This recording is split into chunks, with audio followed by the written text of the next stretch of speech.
And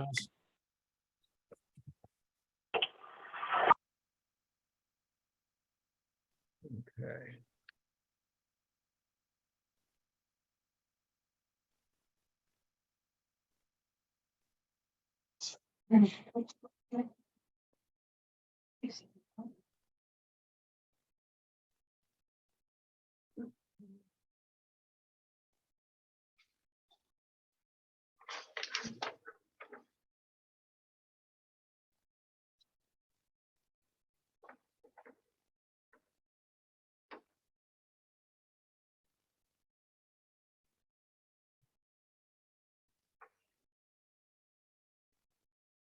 Good evening, everyone, and welcome to the City of Reading Zoning Hearing Board meeting for February the 8th, 2023. We have a large agenda tonight, and we're going to try to keep things moving. I'm going to have the members of the board introduce themselves first. Jared? Jared Bartz, member of the board. Tom? Tom Fox, member of the board. Jeff?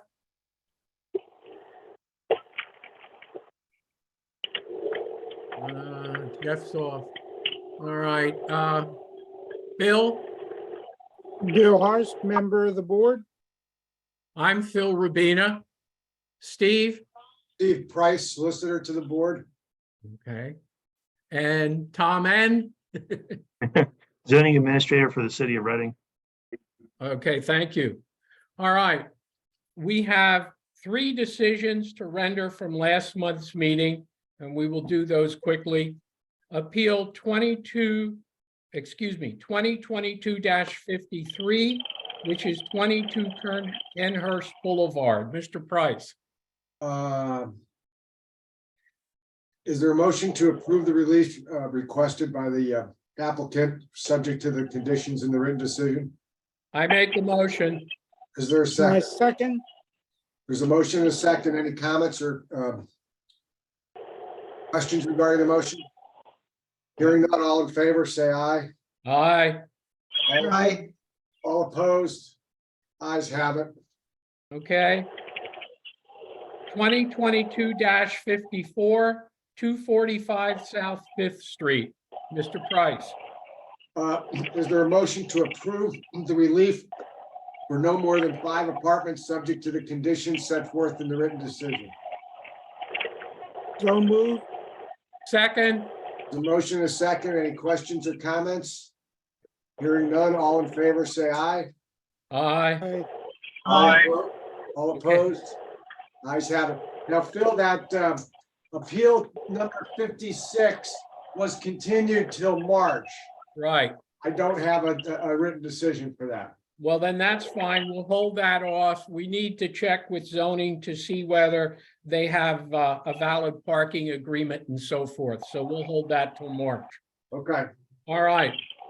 Now, just so everybody knows how we're going to do this tonight. We'll have people enter their appearance. We'll swear them in. After somebody's testified, if somebody has questions of the person that just testified, I'm going to go through the board first, then to our solicitor, then to the zoning office. And then if anybody in the audience has any questions, we will allow you to ask questions. If you are for or against something, that will come at the end of that appeal. So just so everybody's clear. All right. The first matter before us is Appeal 2022-57. It involves 620 South 7th Street and 626 South 7th Street. And I'm not going to read all the parts of it, but it is C&P Realty, care of Marisol Paris, and they're requesting variances and a number of other things. And their application is to establish a retail clothing store with off-street parking at 626 South 7th. And the subject property is located in the R3 zoning district within the Prince Historic District. Mr. Price. Thanks. Excuse me, Tom Neff. Yes, has this notice been, has this appeal? Please raise your right been given hand. notice? Yep, Do you swear the testimony you're about to give will be the truth, the whole truth, and nothing but the truth? I do. Thank you. Okay, thank you. Mr. Price, All right, I'll put some exhibits into the record. Exhibit number 1 is the notice. Exhibit number 2 is proof of publication of the notice. Exhibit number 3 is proof of posting of the notice. Exhibit number 4 is the application, including all of its attachments. And exhibit number 5 is the zoning ordinance of the city of Reading as amended. okay. We will be using an interpreter for these, for the first 2 cases, and he is only available until 6:30. So we'll swear him in at this point, Please raise your right hand. okay? Do you swear to interpret truthfully and accurately to the best of your ability tonight? Do Ken Olivo, certified Spanish court interpreter. Would you like the interpreter to read the appeal information you mentioned before in Spanish? Yes, you could. Ok, esta es la agenda para los casos de hoy. La apelación que se va a escuchar ahora es la 20-2257, que es para el 620 sur de la calle 7 y el 626 sur de la calle 7, que es con CP Realty Management y encargada Marisol Paris. Está pidiendo que se haga un variante de la sección 600 a 607 del código y lo que se quiere lograr es, la meta es una aplicación para que se establezca una tienda para venta de ropa al detalle con estacionamiento en el 626 sur de la calle 7. Y la propiedad en cuestión aquí está ubicada en la zona R3 del distrito de zonificación dentro de el distrito histórico de Prince. Okay, thank you. Mhm. Is the applicant represented by counsel? ¿La aplicante está representada por algún abogado?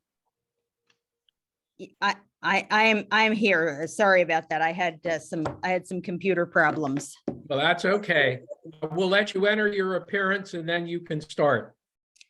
And this is the Rodriguez hearing, correct? Uh, Or is it C&P? Yes, yeah, this is 2257. This is 2257. This is 620 South 7th Street, Joe. South Right. 7th Street. Okay, thank you. This, Joan London, 2640 Westview Drive, Wyomissing, 19610, for the applicant. Okay, thank you. Do you want to swear in the applicant and any other people you're going to have testify? Yeah, the witnesses will be Marisol Paris and Miguel Herrera. Los testigos van a ser Marisol Paris y Miguel Herrera. All right, will you both please raise your right hand? Ambos de ustedes, por favor, levanten su mano derecha. Do you swear the testimony you're about to give will be the truth, the whole truth, and nothing but the truth? ¿Juran que la declaración que van a presentar ahora es la verdad, toda la verdad, nada más que la verdad? I do. Yes, I do. Thank you. I do. Okay, you can begin. All right, I will, first witness will be Marisol Paris. Could you please state your name? Primer testigo va a ser Marisol Paris. Por favor, diga su nombre en voz alta. Marisol Paris. Marisol Paris. All right, and you own the properties at 620 and 626 South 7th Street? ¿Y usted es dueño de la propiedad en el 620 y 626 sur de la calle 7? Sí, Yes. Okay, and what is the current use of the property at 620 South 7th? ¿Y cuál es el uso actual de la propiedad en el 620 sur de la calle 7? ahora solo hay apartamentos y esperando que me den el permiso para el comercial. Right now, there's only apartments. I'm waiting for the commercial permit. And what is the current use of the property at 626 South 7th? ¿Y cuál es el uso actual de la propiedad en el 626 del sur de la calle 7? Son parqueos. Es, parking. And do you want to keep using it for parking? ¿Quieres seguir usándolo para estacionamiento?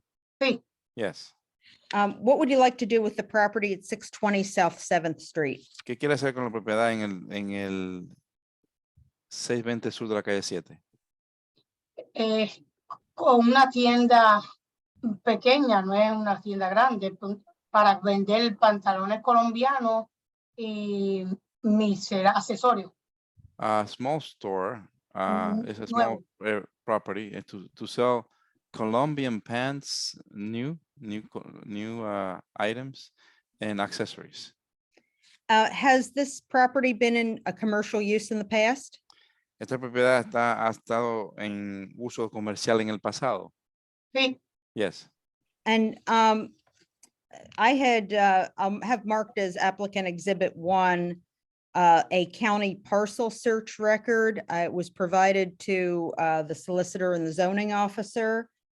I'd just like judicial notice that it shows the property as listed as commercial. Right. La propiedad se alista en las actas de la ciudad como ya una propiedad comercial. Tengo las actas aquí para referirme a eso. sí. All right, is part of the building that's at 620 still used for storage? Parte del edificio en el 620 todavía se usa en parte para almacén. Sí, Yeah. And is some of that storage supplies that you need to run the apartments? Y parte de ese almacén es lo que necesita para los apartamentos. sí. Yes. Now, with that ground floor area, is that something that could be easily converted to residences, or would that be very expensive to convert it to residence? Y eso es será muy difícil convertirlo en viviendas, residencias, o se puede convertir en vivienda residencia. No, es muy costoso. It's very costly. It'd be very costly to do that. Now, to ask about, I want to ask some questions about the proposed women's clothing store. How many employees would you have? Quiero hacerle pregunta en cuanto a la tienda de ropa que usted está proponiendo. ¿Cuántos empleados tendría? Va a ser yo y el hijo mío. Myself and my son. And is your son Carlos Camacho? Su hijo es Carlos Camacho. Yes. And he's here with you? Él está ahí con usted. Sí, Yes. What would be your hours of operation? ¿Cuál sería sus horas de operación de la tienda? de 9 a 6 de la tarde. From 9 a.m. to 6 p.m. Will most of the customers be from the neighborhood and surrounding area? La mayoría de los clientes serían de ahí, serían de ahí del vecindario o de las áreas circunvecinas. Sí, Yes. And now you've provided a plan, and Mr. Herrera will testify to that. But how many parking spaces are on the lot at 626 South 7th? Ya te sometió un plan que se hace referencia a él, pero ¿cuántos espacios de estacionamiento hay en el 626 de la sur de las 7? ahora mismo hay 12 allí que estaban marcados anteriormente. 12 o 2? 12. Okay, right now there are 12 that were marked. Are you familiar with the surrounding neighborhood? ¿Está familiarizada con el vecindario que los rodea? Sí, Yes. And what are some of the surrounding uses? ¿Cuáles son algunos de los usos que se le dan a las otras propiedades ahí en el área? bueno, hay un restaurante, hay una grocery store, que se me olvidó en español cómo es que se dice. There is a una restaurant, there is a bodega. grocery store. Siga. Y está Canal Street, que es otro restaurante anticipado. There is also Canal Street, there is also, which is an anticipated restaurant, Y 2 factorías. and 2 factories. Okay, will the variance create any traffic or noise or any other bad impacts? Que ¿usted sabe si esta variante va a crear alguna clase de bullicio o alguna otra clase de impacto negativo? No creo, porque la factoría del frente tiene mucho tráfico de troces todo el día. I don't think so, because the factory in the front already has a lot of traffic all day of trucks. Will having a clothing store on the ground floor level at 620 South 7th Street change the character of the neighborhood? ¿Usted cree que el tener una tienda abajo del 620 va a cambiar la apariencia del vecindario? No, no creo porque la mayor parte allí es comercial. I don't think so, because most of the area there is commercial. Okay, would you be adding any new paving to the lot on 626 South 7th Street for the parking? ¿Usted le va a añadir al estacionamiento del 626 otra capa de asfalto ahí? Bueno, si es necesario, pero si no me lo solicitan, pues la que está buena. Well, if I'm required, but if I'm not required, what is there now is in good condition. Would the lot at 626 South 7th be used for both the apartments and the store? El lote en el 626 sur de la 7 se va a usar para el estacionamiento de los apartamentos y de la tienda. Perdón, repite otra vez. Que si el estacionamiento del 626 sur de la 7 se va a usar para ambos, los apartamentos y para la tienda. Correcto, sí. Correct. Yes. I don't think I had asked you this earlier, but how many apartments are on the property? No creo que le pregunté esto antes, pero ¿cuántos apartamentos hay ahí en esa propiedad? 3 apartamentos actualmente rentados. 3. Sí, por favor. Currently, there's 3 apartments that are rented. And there aren't going to be any more apartments than that, is that correct? Y no va a haber más apartamentos aparte de eso, ¿verdad? Correcto. No. No. Bueno, Well. porque la parte de arriba, ellos la dejaron, no está clasificada en Sony, pero ellos la dejaron que era un apartamento cuando yo me lo vendieron. Well, when they sold it to me, Esa es la que está en storage. even though it wasn't classified as that by zoning, when I purchased the property, they left it with an apartment upstairs. ¿Qué más dijo, señora? Esa es la que está de storage. Ajá, Mhm. And that is the part that's being used as storage. Right, but you are limiting yourself to 3 apartments, correct? Pero usted está alimentándose a 3 apartamentos, ¿correcto? Correcto, sí, sí. Correct, yes. I don't have any further questions of Ms. Paris. All right, I'm going to start with the board. Jared, any questions?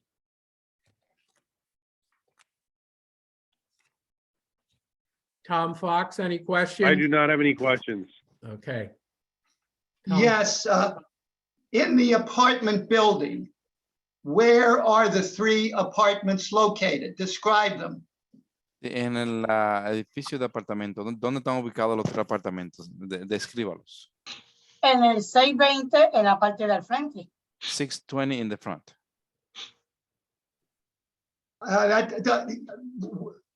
There are 3 apartments. Where on the floors are they located? Hay 3 apartamentos. ¿Dónde en los diferentes pisos están los apartamentos? En el primer piso hay uno front y uno rear. Y en el segundo piso es el segundo. Okay. In the first floor, there's one in the front and one in the rear. And the third one is in the second floor. Well, where is the store going to be then? ¿Dónde va a ubicarse la tienda entonces? El lado comercial está el edificio en la parte de atrás del 620. The commercial side of the business is in the rear of 620.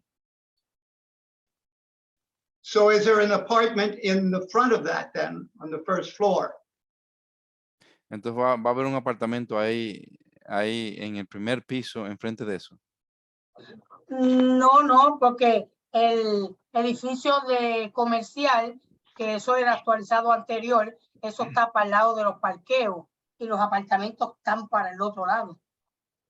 No, because No tienen interferencia. No, because the commercial building itself is on the side of the parking lot. There's no interference between that and the apartments. I still don't know where the 3 apartments are located. Is one on the second floor? There's one on the second floor and 2 on the first floor. The commercial unit is kind of set off to the side, located next to the parking lot. Okay, that's all I needed to know. Thank you. Okay. Estamos- And Mr. Herrera will also be testifying as to a rendering of the property, which shows its layout and some photographs. Right, I got it. All right, Mr. Gatone, any questions? First of all, can you hear me? Yes, All right, that's all. And I want to let you know, I was listening to this first appeal fully. I don't know if you had me from the very beginning, but I heard everything. okay, good. Mr. Harst, any questions? No questions. I have no questions at this point. Mr. Neff, any questions? No questions with the HARB wanted to put on the record that there was a current NOV for the HARB regulations. We just wanted to have that acknowledged on the record.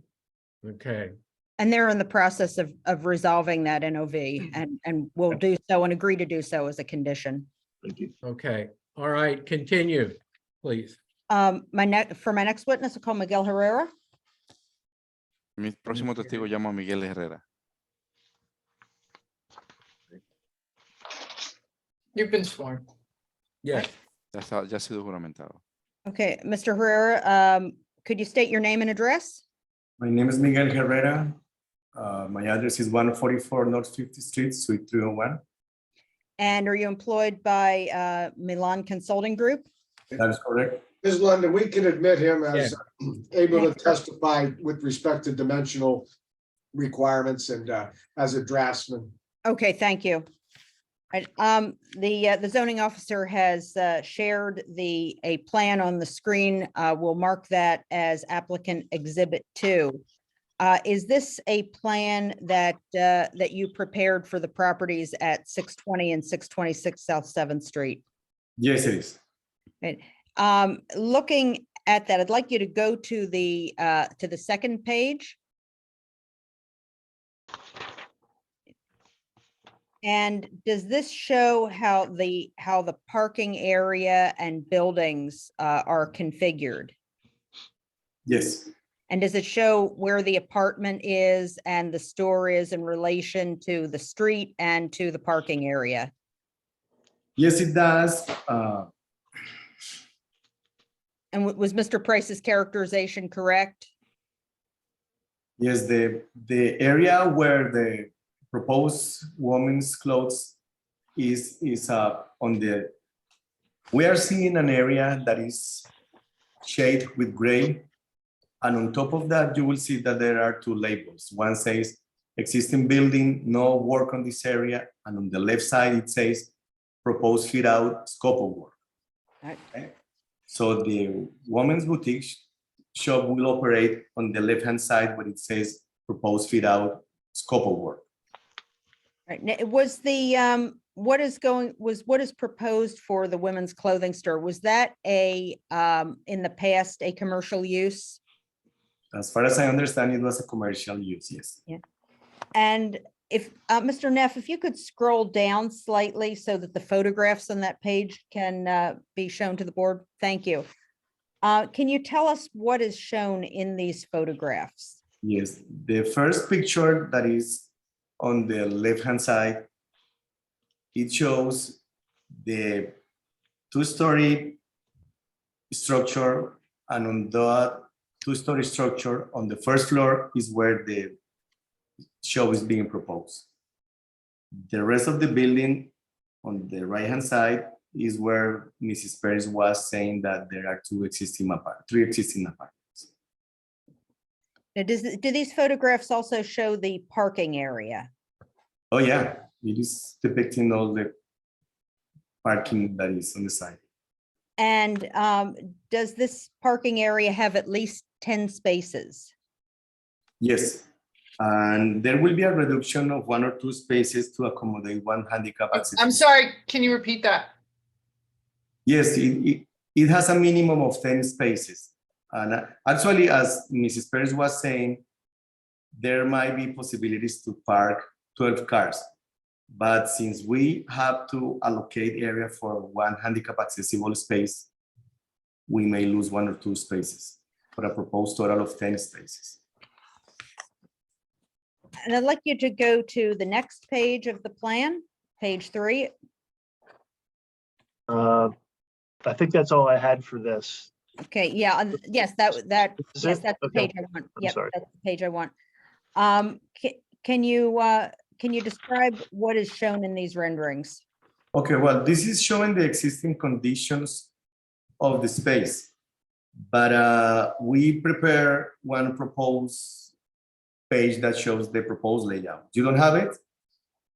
That one, Is that is that the proposed layout? yes, And is that the proposed layout of the clothing store? exactly, yes. And does that use the existing structure and layout to create the clothing store? Yes, we are using the same footprint that is on the space. Would there be any changes to the external footprint of the building? No, there will not be change in the exterior. Are you familiar with the surrounding area? Yes, And Ms. Paris characterized it as partially commercial area. Is that a correct characterization of the area? well, I agree with that. Across Canal Street, there is commercial buildings, so I will agree with what she stated.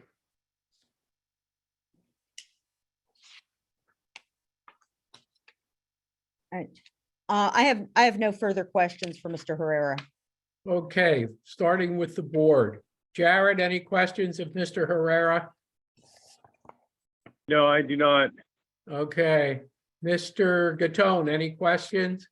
No questions? Mr. Fox, No questions? Mr. Harst? No questions? I have none. Mr. Price? I have none. Okay, Mr. Neff? No, I have none. Okay, you can continue. I don't have any further witnesses. Ask that applicant exhibits 1 and 2 be entered into evidence. Okay, No, there's no Now- objection there. Uh, does anybody in the audience have any questions of the two people that testified? And is there anybody in the audience who wants to make a statement for or against the granting of the application? ¿Hay alguien en el auditorio que tiene alguna pregunta para las dos personas que declararon? ¿O hay alguien en el auditorio que quiere hacer un comentario en cuanto a si está en favor o en contra de esta solicitud? All right, seeing none, I will close this appeal. Well, decision will be issued at next month's meeting. You need not be here. The decision will be mailed to you. Thank you. Viendo Pero- ninguna, entonces vamos a emitir una decisión en cuanto a esta apelación y se le va a enviar por correo la semana que viene a ustedes. Gracias. Mr. Rubino, one item of housekeeping. I think Ms. London has the next hearing as Yes. well, but she also has the 2 Reading Area Community College hearings. So maybe she can just get through her first 4 hearings and then we can get to the other 2. Yeah, That and that would be wonderful. I would really appreciate that, as would the supervisors here at Tilden. that will cost you extra, but you know, we figure you can afford it. No, anyway, yes, we'll work with you on that. All Thank right. you. Wonderful. Then, do you want to, the next matter is Appeal 2023-02. It's 500 Fern Avenue. Joshua Rodriguez is appealing a determination of the zoning administrator on home occupations. And the overall goal of his application is to establish a home occupation for auto detailing, and the property is located in the R2 zoning district. Would you swear in our zoning officer, please? You swear the testimony about to give will be the truth, the whole truth, and nothing but the truth? I do. Okay, has notice for this appeal been given? Yes, it has. Okay, thank you. Mr. Price? Thanks. I'll put some exhibits into the record. Exhibit number 1 is the notice. Exhibit number 2 is proof of publication of the notice. Exhibit number 3 is proof of posting of the notice. Exhibit number 4 is the application, including all of its attachments. And exhibit number 5 is the zoning ordinance of the city of Reading as amended. Okay, thank you. All right, Ms. London, you want to enter your, oh, excuse me, we have to swear in our interpreter again. Please raise your right hand. Do you swear the testimony you're about to interpret, you will interpret truthfully and accurately to the best of your ability tonight? I do. Again, Ken Olivo, certified Spanish court interpreter. Okay, do you want to tell the applicant what we just said, please? Sí, ahora se va a presentar la aplicación de la apelación 2023-02 para el 500 de la Fern Avenue. Joshua Rodríguez es el que está apelando para que se haga una determinación de la zonificación en cuanto a ocupación de acuerdo de vivienda de acuerdo con las leyes aquí mencionadas, una excepción especial, una variante a esa zona, y la meta general de esta aplicación es establecer una ocupación de una vivienda para detallar, para el negocio de hacer detalles en vehículos. La propiedad está ubicada en la zona R2 Zoning District. Okay, Ms. London, do you want to enter your appearance and then we'll swear in any witnesses you're going to have testify? I enter my appearance for Joshua Rodriguez, Joan London, 2640 Westview Drive, Wyomissing 19610. My witnesses will be Joshua Rodriguez and Miguel Herrera. All Okay, right. Will you both please raise your right hand? Ambos de ustedes, por favor, levanten su mano derecha. Do you swear the testimony you're about to give will be the truth, the whole truth, and nothing but the truth? ¿Ustedes juran que la declaración que va a presentar ahora es la verdad, toda la verdad y nada más que la verdad? Sí. Yes, yes. Thank you. okay, thank you. You can begin. Okay, thank you. Call Mr. Rodriguez first. Mr. Rodriguez, are you the owner of the property at 500 Fern Avenue in Reading? Señor Rodríguez primero. Señor Rodríguez, ¿usted es el dueño de la propiedad en el 500 de la Fern Avenue en Reading? Sí. Yes. The application is requesting a permit for a home business for detailing of vehicles as a home business. Can you tell us what is detailing of a vehicle? La solicitud es para una solicitud de hacer un negocio de básicamente detallar o limpiar carros en la casa, como un negocio en la casa. ¿Nos puede explicar qué es lo que es eso? Detailing. Un lavado profesional A professional cleaning of vehicles.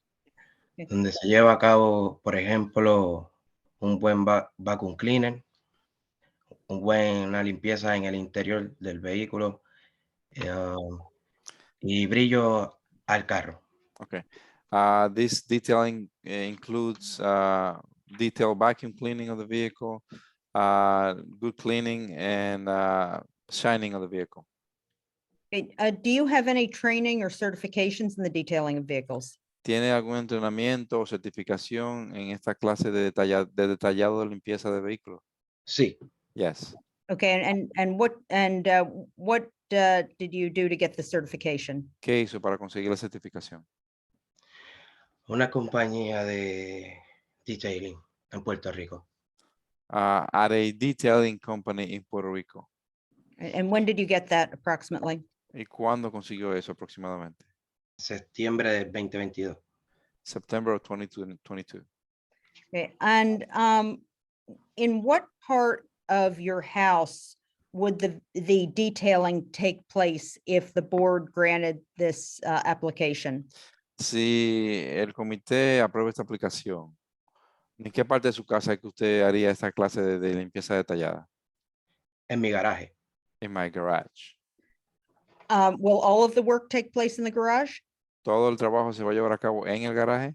Sí. Yes. Now with detailing, do you vacuum cars? Con la limpieza detallada, ¿usted pasa aspiradora a los carros? Sí. Yes. Do you use any other powered equipment in detailing? ¿Usa algún otro equipo que es motorizado o eléctrico en eso? Máquina de presión eléctrica máquina de brillar y vacuum cleaner. A vacuum cleaner, pressure washing machine, electric pressure washing machine, and a buffing machine, electric. And when you're working on vehicles with powered equipment that makes noise, will you be in the garage? Y cuando está trabajando en los vehículos con máquinas que hacen ruido, ¿usted va a estar adentro del garaje? Sí, dentro del garaje. Yes, inside the garage. And will you be able to work with the door closed? ¿Y va a poder trabajar con la puerta cerrada? Sí. Yes. Would there be any noise that would be able to be heard on other properties when you're working with the door closed? Cuando está trabajando con la puerta cerrada, ¿se va a poder escuchar los ruidos en otras propiedades? No.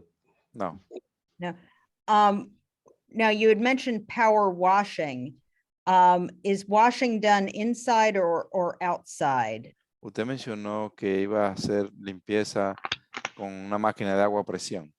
¿Eso se hace adentro o afuera? Dentro del garaje. Inside the garage. How many cars at a time will you service? ¿Cuántos carros a la misma vez usted le va a dar servicio? Uno. One.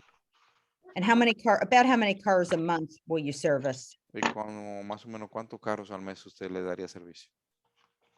De 15 a 20. 15 to 20.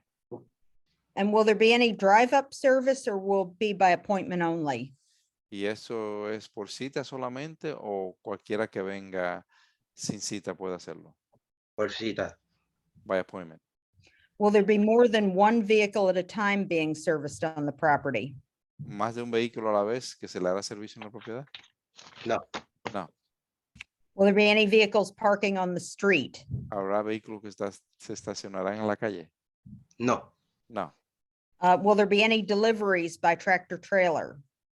¿Va a haber alguna clase de entrega por medio de un camión que venga a traer los vehículos?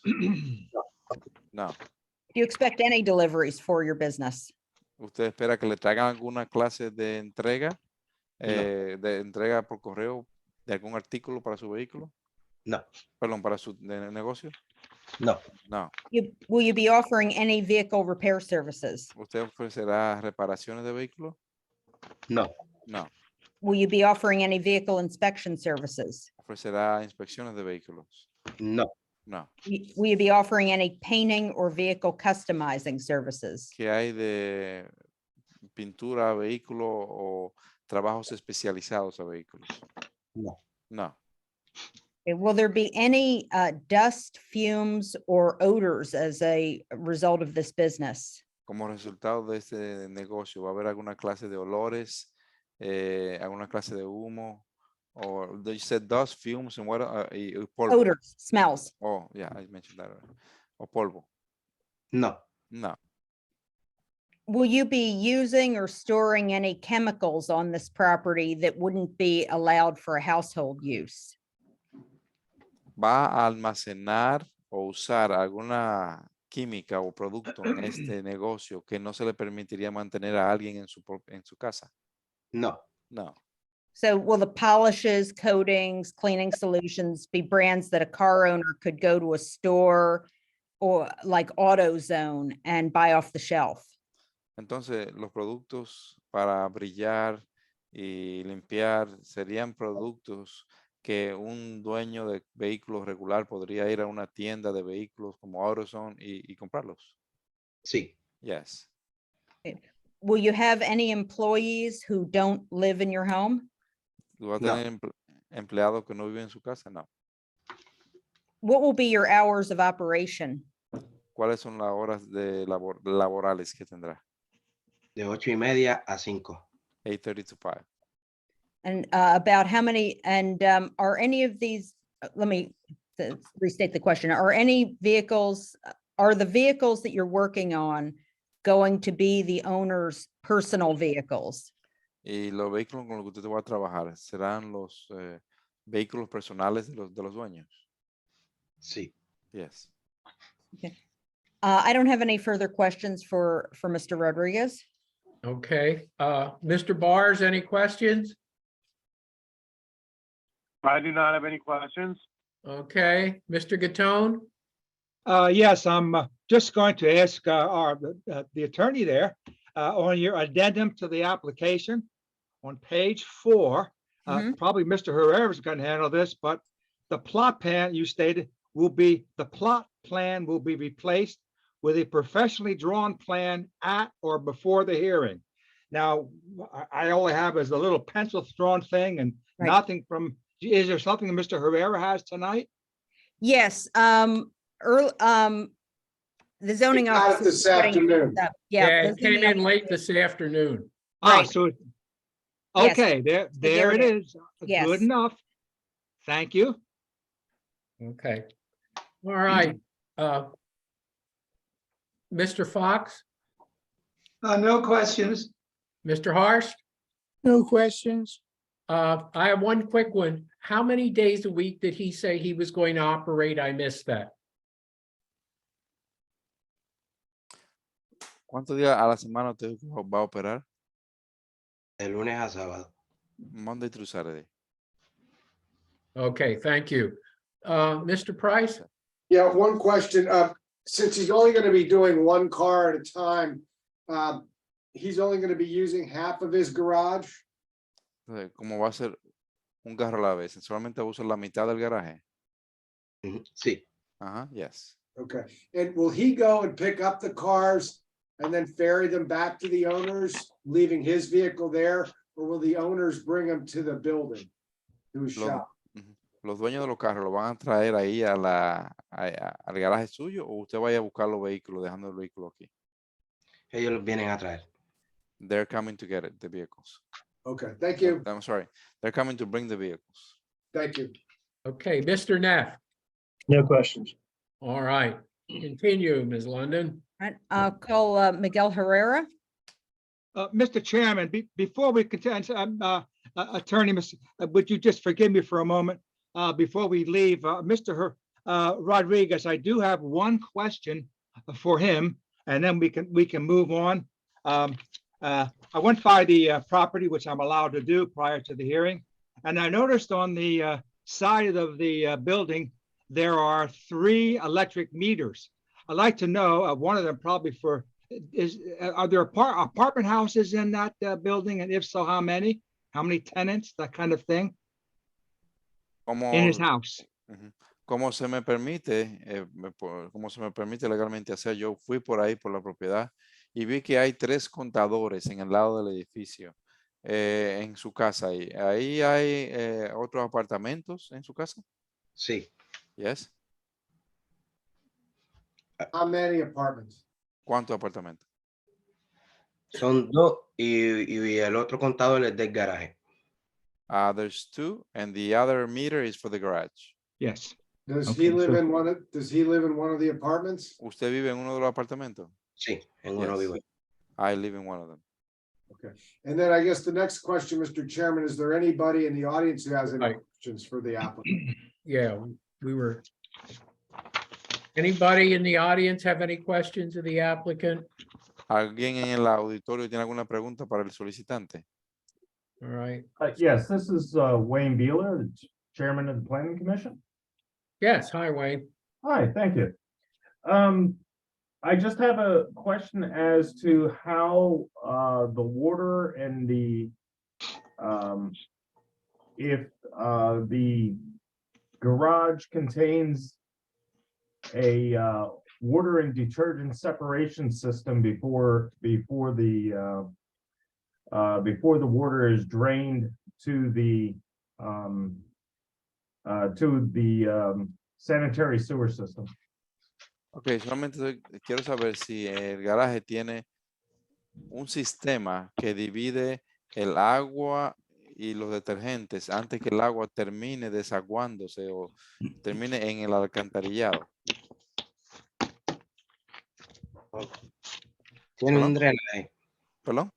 Tiene un drenaje. There is a drain. Thank you.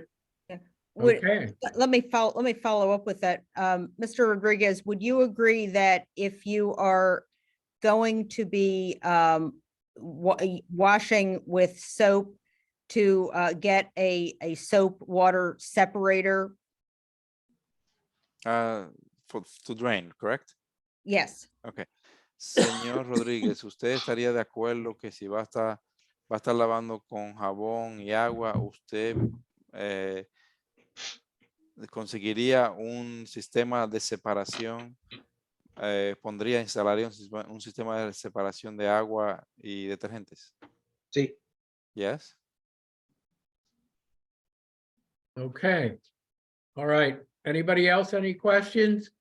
All right, seeing none, continue, Ms. London. I'll call Miguel Herrera. He's been sworn. All right. You want to swear him in? Oh, he is sworn in. Go ahead. And can I ask that he be qualified as an expert in the preparation and of plans? I think as a drafts person, yes. All right. And Mr. Herrera, did you prepare a plan for the proposed interior fit out for Rodriguez Car Detailing at 500 Fern Avenue in the city of Reading? Yes, I did. And Mr. Neff, could you please share that on the screen? Right. And is this the plan that you prepared? Yes, it is. And can you tell us what this shows as far as the driveway and garage at 500 Fern Avenue? Yes, can we please go back to the previous page? This page shows a site plan where the property is located, identify the existing driveway and the existing garage. This page is depicting the existing conditions of the area of the scope of work. We have to say that this is a very simple fit out. So we are using an empty space, which is the garage. And for the purposes of the labors Mr. Rodriguez will be doing, there is really not too much of a fit out. The existing garage has 667 square feet. And he already explained the nature of his operations. So on the next page, can we please go to the next page? We are showing how many cars can be fitted in.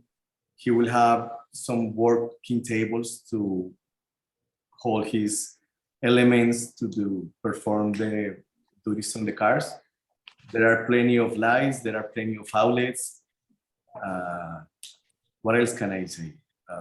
He agreed that the water soap separator will be installed, and I'm pretty sure that any other requirements by the Building and Trades Department can be easily addressed, so he can perform his work on the space. Now, how many spaces parking spaces are available on this property? Okay, I'm pretty sure that outside on the driveway, there are 2 parking spaces for 2 cars, and inside the garage, he can use the space for 2 cars as well. Right. And this auto detailing business is only intended to take up 1 space in the garage. Is that correct? As per Mr. Rodriguez's statement, that is correct. Do you believe that the use of the garage for car detailing during the hours described and under the conditions described would have any impact on the surrounding neighborhood? I don't think so. That is my personal opinion. Do you believe that it would be even noticed by neighbors? Well, Mr. Rodriguez stated that he's going to do all the work inside his garage. So that means that there will be no exterior disturbance for the neighborhood. I don't have anything further. Okay, Jared, any questions? Yeah, where is the water separation unit to be located? Well, the most I recommendable. don't see it on the plans. Yes, I mean, these drawings were prepared just for zoning approval purposes. These are not by any means building permit plans. Uh, My recommendation will be that the water separator will be installed at the threshold where the inside ends and the exterior begins. That's usually where interceptor will be located. But I'm sure that if the applicant is given approval, he will have to comply with building and trades requirements. And that's something that will be discussed with the plumbing inspector when the time is appropriate. Okay, All right, Does that I answer have your no question? further questions. all right, Mr. Gatone? Just one question about, I noticed in his, the little drawing inside the garage, he does have a drain indicated. And I just, is it just going to be like a normal car washing situation, a hose, a simple hose, and wash it and rinse it? There's no powerful amount of water that's going to be in there that would overwhelm the drain and then run out onto the driveway? Or what do you think about that? I think Mr. Rodriguez would probably be the one to answer that as opposed to Mr. Herrera. Yes, thank you. Entonces, no hay, señor Rodríguez, alguna clase de situación que se va a crear ahí adentro, donde va a haber gran cantidad de agua empujada a presión que va a estar saliendo fuera del garaje y no siendo absorbida por el sistema de drenaje. No, no sale agua. No, there won't be water coming out. Thank you. Okay, Mr. Fox. No questions. All right, Mr. Harst? No questions. I don't have any at this time. Mr. Price? None. All right, Mr. Neff? No. Okay, anybody in the audience have any questions of Mr. Herrera? ¿Alguien en el auditorio tiene alguna pregunta para el señor Herrera?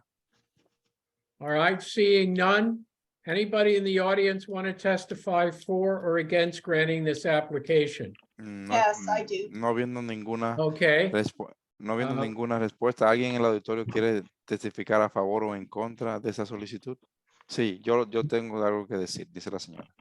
all right. You Will need you to, please raise your right hand? yeah, Yes, You swear the testimony you're about to give will be the truth, the whole truth, and nothing but the truth?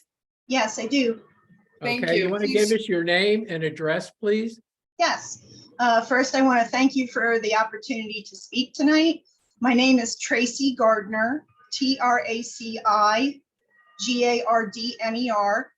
My husband Peter and I reside at 506 Fern Avenue. One We are moment. I'm sorry. Do you want will the interpreter need to interpret this? If you would, Yes. please. Okay, Yes. If you would, please. then if you can speak in intervals, so that way I have Okay. time to interpret. Yo me llamo Tracy Gardner y mi esposo se llama Peter Gardner. Nosotros vivimos. What was your address again, ma'am? 506 Fern Avenue. El 506 de la calle Fern. We are the immediate next door neighbors to Mr. Rodriguez. Somos los vecinos inmediatos del señor Rodríguez. I would like to say that in the more than 30 years that we have lived at our address, Mr. Rodriguez and his family have taken the best care of that property on the corner of anyone that we have had as a neighbor. Yo quiero decir que en los 30 años que tenemos en esa dirección, el señor Rodríguez y su familia han sido los dueños de propiedad que se han encargado y han mantenido en mejor condición esa propiedad de todo el vecindario. He is a hardworking young man and they take very good care of the property. The grass is mowed, the leaves are raked and taken care of. The snow is taken care of. There's no junk laying around anywhere on the property. And there's no loud parties or any kind of that situation going on. Okay. Siempre limpian las hojas de otoño, siempre cortan el césped, también siempre recogen la nieve y nunca hay situaciones donde hay fiestas con bullicio de ninguna clase. My husband and I applaud Mr. Rodriguez's entrepreneurial spirit, and we have no objections to the granting of the variance, provided that the city noise ordinances are obeyed and that the business itself will not adversely affect the on-street parking on Fern Avenue, particularly evenings and weekends. nosotros no tenemos ninguna objeción a que se le apruebe este negocio, siempre y cuando se obedezcan las ordenanzas de límites de ruidos, y también siempre y cuando se obedezcan, no hay ninguna clase de efecto negativo y se obedezcan las ordenanzas de estacionamiento en la calle. Okay, well, thank you very much. We appreciate your input. Thank you again for allowing me. Thank you, Mrs. Gardner. Gracias, Okay, gracias Ms. por la información. Gracias. Ms. London, do you have anything else you want to add?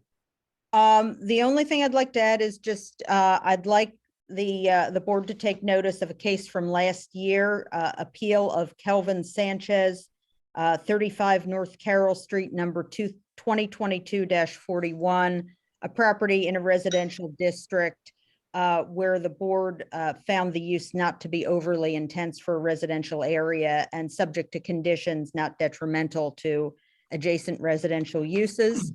That was submitted with the application, and I move for the admission of applicant Exhibit 1.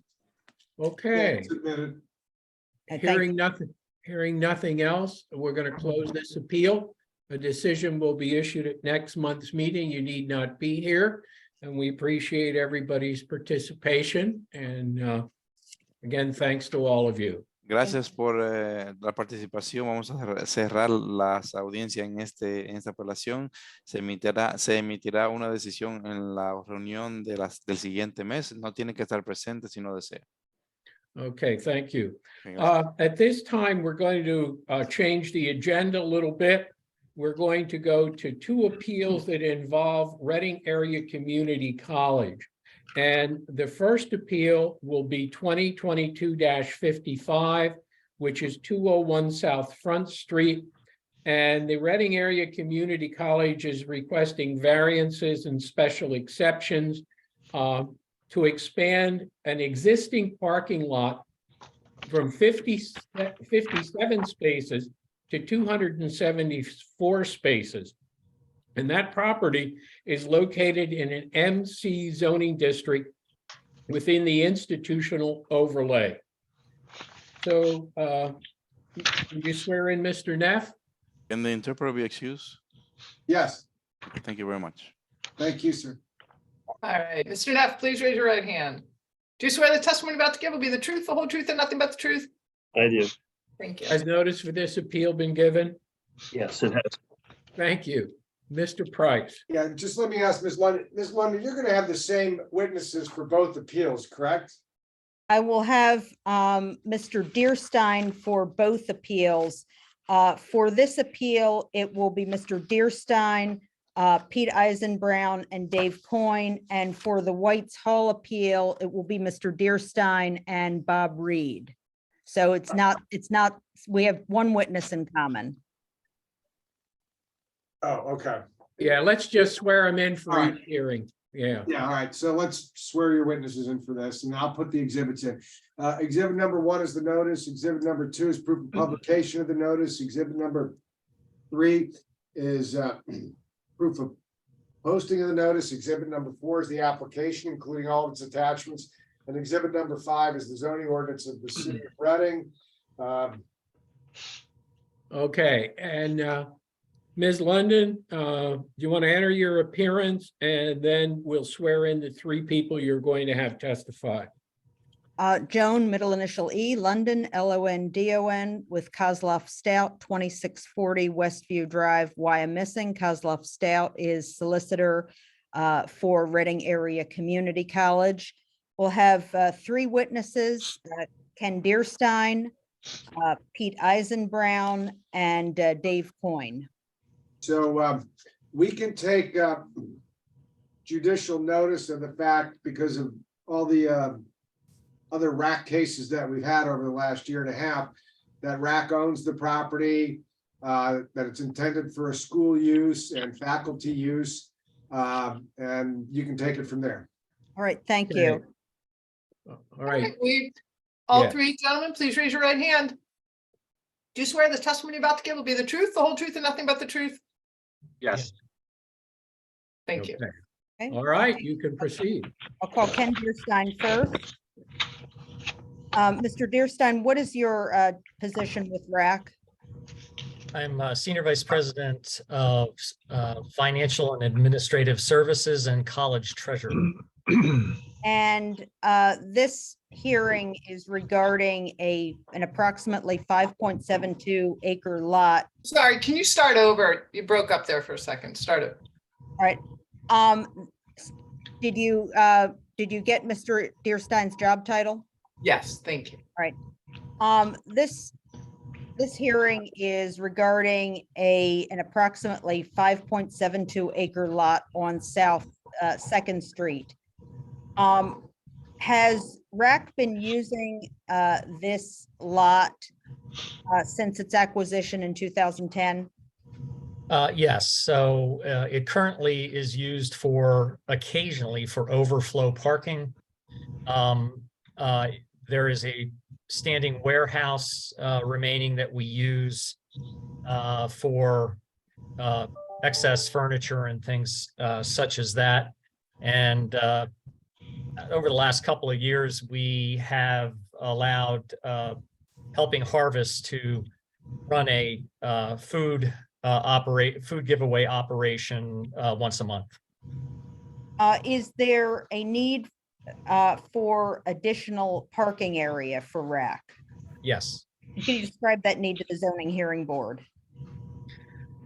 Sure. So you'll hear more about the health pavilion down the road here, but that renovation of that building will allow for much more efficient around-the-clock usage of that building for educational purposes. And we expect the student body to more than double for healthcare programs that will be in that building. And is that building close to the area of campus where the parking lot would be located? It is, and our other classroom buildings are on that side of the bridge also. And is that the south end of the campus? It is. Okay, now, there is a plan that was attached to the zoning hearing board application. And Mr. Neff, could you share that? Is this the appearance of the existing parking? Yes. And is that the 57 spaces approximately to which Mr. Price referred? Yeah, pretty much right in the center there. And now I'd like you to go to the next page. And is this the plan that RAC had prepared for the proposed parking lot? It is. How many spaces are shown on that plan? 274. Okay, will these 274 spaces, if the requested variances are granted, fulfill the additional parking needs that you described? Yes. Are you aware of any constraints on the use of this property on which is shown in the plan? Yes, so there's been extensive testing of that property for environmental conditions. There are some environmental issues which will come later on via others' testimony, but we have an environmental covenant which basically was signed by me along with state EPA. And the cap, so to speak, on that property needs to be kept intact. The soil is not supposed to be moved or intruded upon. Is the property usable for any residential or academic building purposes? No, we don't have, the college has no housing, and overall that answer would be no. And you stated you signed the covenant on behalf of RAC, and DEP also signed it? Yes. Is the document recorded with the Berks County Recorder of Deeds? Yes, it is. The environmental covenant was attached with the zoning hearing board application. So all of the members of the board and the zoning officer should have that. Did We do. RAC cause or contribute to the environmental contamination? No, Did RAC acquire this lot with the contaminated and mediated area already capped? yes. What, and with the covenant, is parking the only reasonable use for this property? We believe so, yes. And why do you say that? Any other, because the environmental, excuse me, because the environmental issues, any other usage would more than likely intrude into the cap. Was there a prior plan that was approved for parking on this site? There was back in 2013. The other part of the prior question, Ms. London, is that it also is about the only thing that I can think of that would leave the paving in place. It would, so obviously RAC would still be required to do ongoing testing there for environmental reasons. Sorry, I went back a little bit on that one. No, that's fine. Is this plan a modification of the prior plan approved in 2013? It is a modification, yes. And are you familiar with the surrounding area to this proposed parking lot? Yes. And what are the surrounding uses? So there's mostly industrial. There's a railroad on the one side that is rarely used. There is a rec center down the road, and there's apartments to the east. Will the variances, if granted, have any negative impacts on the surrounding neighborhood? And we'll get into under Mr. Eisenbrown's and Mr. Coyne's testimony exactly what the variances requested are and the reason for them. No, it wouldn't. And why do you say that? I can only think of positive things that would come about from having a parking lot there. It's reviving what is now not a very attractive parking lot, one that's not used very often. It would, our neighbors now tell us that it's a much safer neighborhood overall around our campus, and this would then add to that from a security standpoint. Obviously, there are guards where our parking is. And it would help any on-street parking to go back into parking lots in this parking lot in this area. I don't have any further questions for Mr. Durstein. Okay, Mr. Bars, any questions? No, I don't have any questions. Mr. Gattone, No questions? Mr. Fox, No questions. Mr. Harsh? No questions. All right, I don't have any. Mr. Price, None.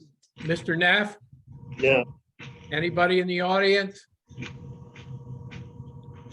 Okay, proceed. I'd like to call Peter Eisenbrown. Here, Mr. Eisenbrown, could you please state your name? Peter C. Eisenbrown. Lloyd? Yes, By whom? LTL Consultants in Ole, PA. And how long at LTL? I've been there approximately 11 years. What is your job title? I'm a project manager and municipal engineer. I can attest to his qualifications to testify as As an expert in civil engineering and in land development plans? Yes. That's correct. All right, thank you. Mr. Neff, if you could put the zoning exhibit, student lot F RAC back on the screen.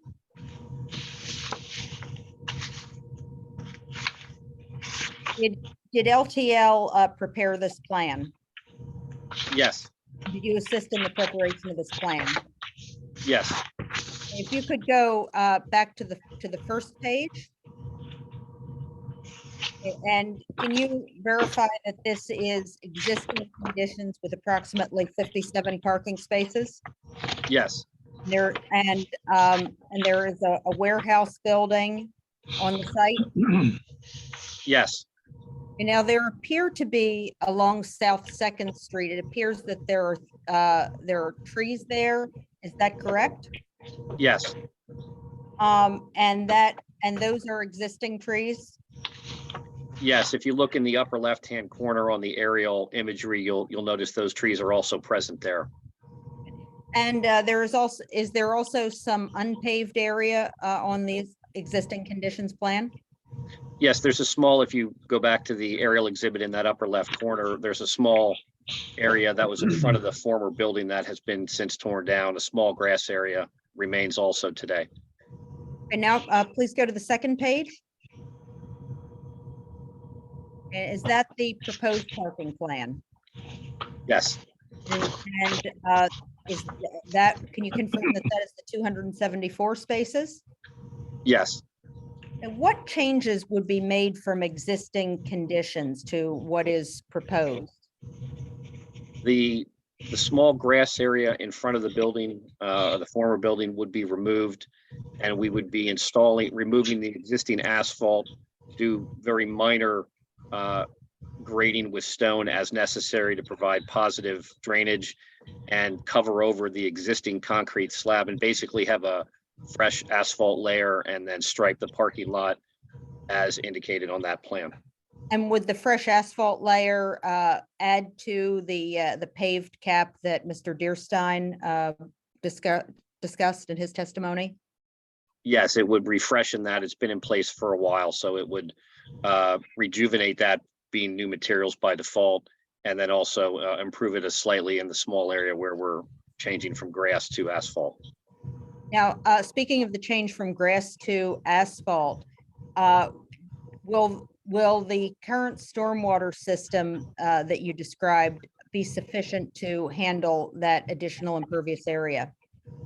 I believe so. The system is internal. There's a series of inlets and piping in the parking lot presently that handle the stormwater runoff that drains into the former Chestnut Street area and then into the Schuylkill River. So I believe it's adequate to handle the flows from the lot.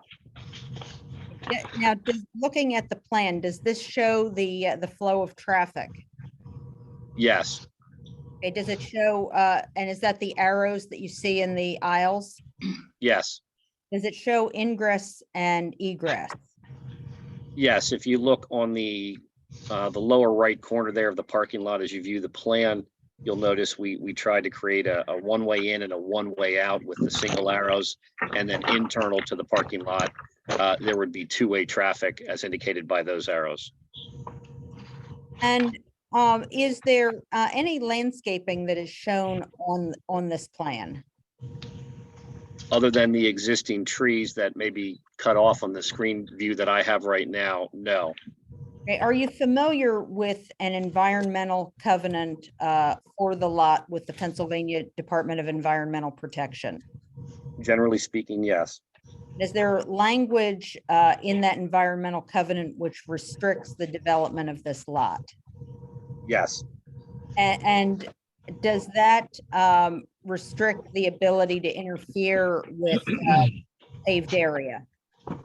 yes, and I think that will be further explained by the person testimony behind me. But yes, there's concern that any exposure of the soil or things that would allow water to permeate into the ground would potentially cause a problem for more than it currently exists. So that is what the covenant is intended to restrict. Okay, are you familiar with zoning ordinance requirements for a parking lot and the variance requests made by RAC from landscaping and lighting requirements?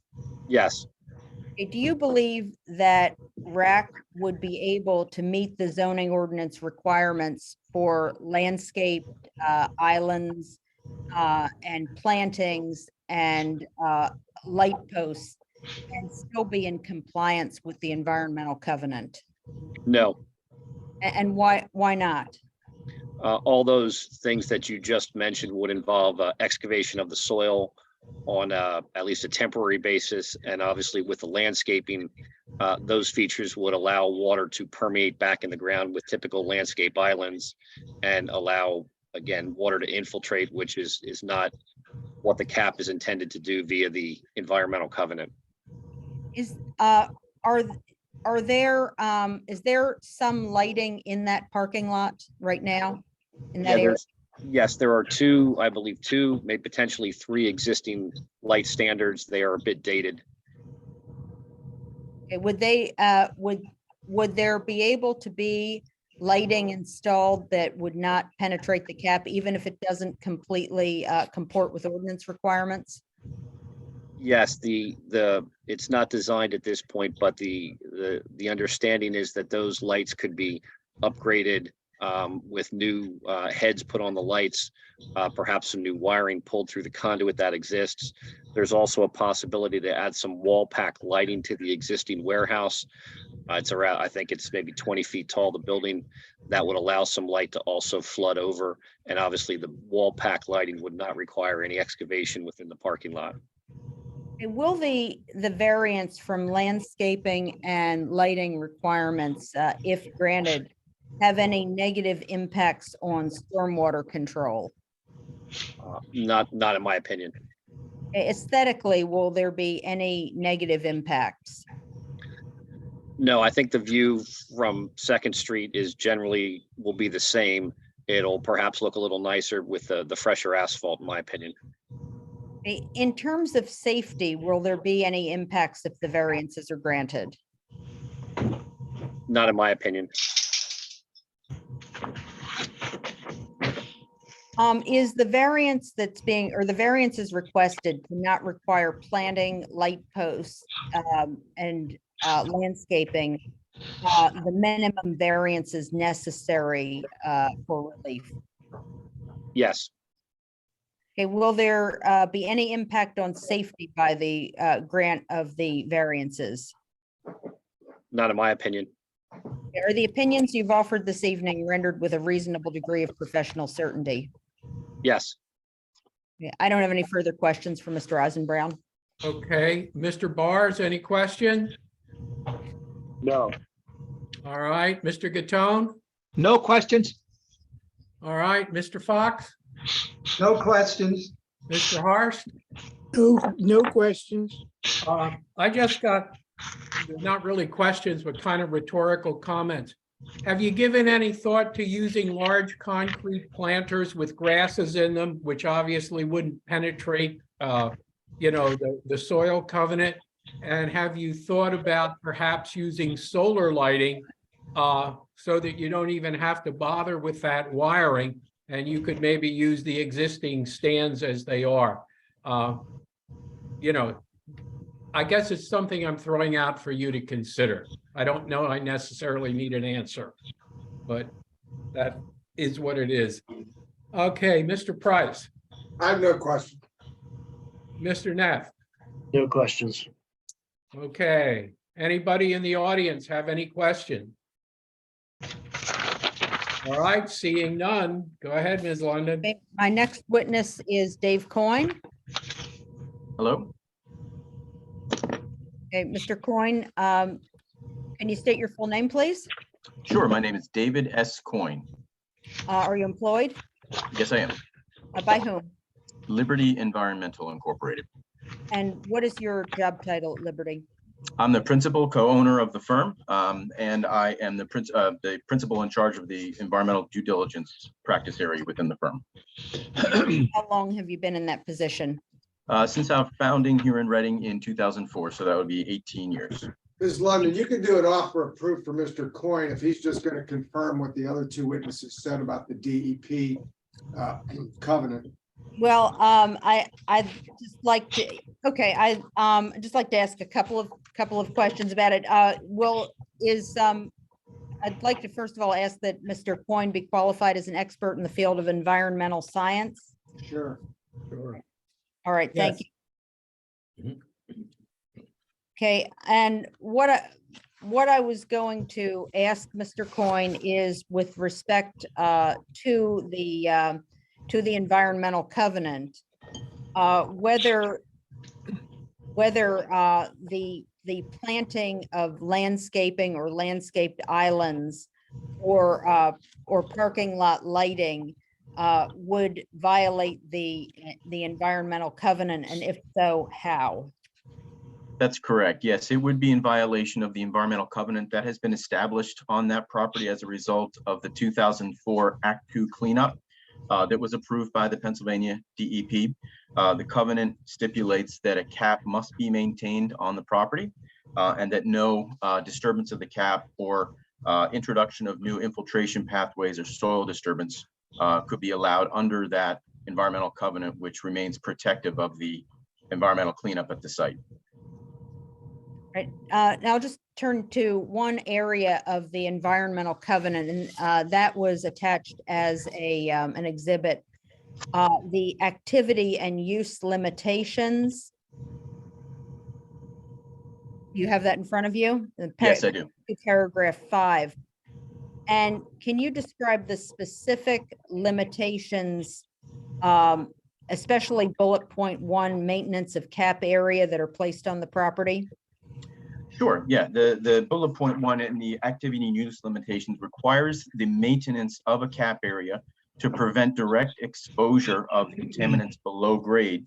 And that cap area must be maintained in order to prevent any direct exposure or movement or new introduction of hydrologic regime below the cap area.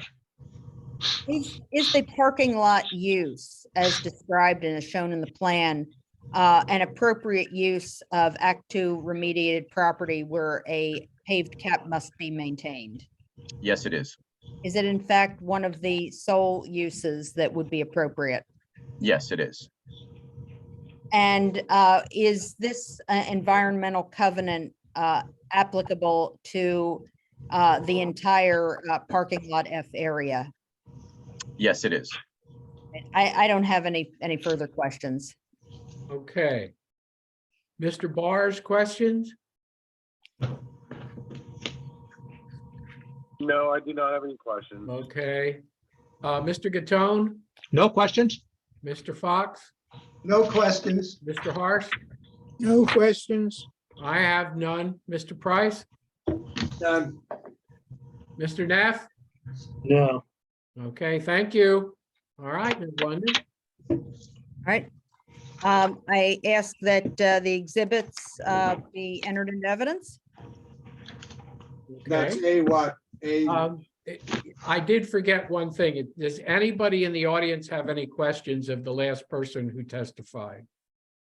All right, I didn't think there were any. Go ahead, Ms. London.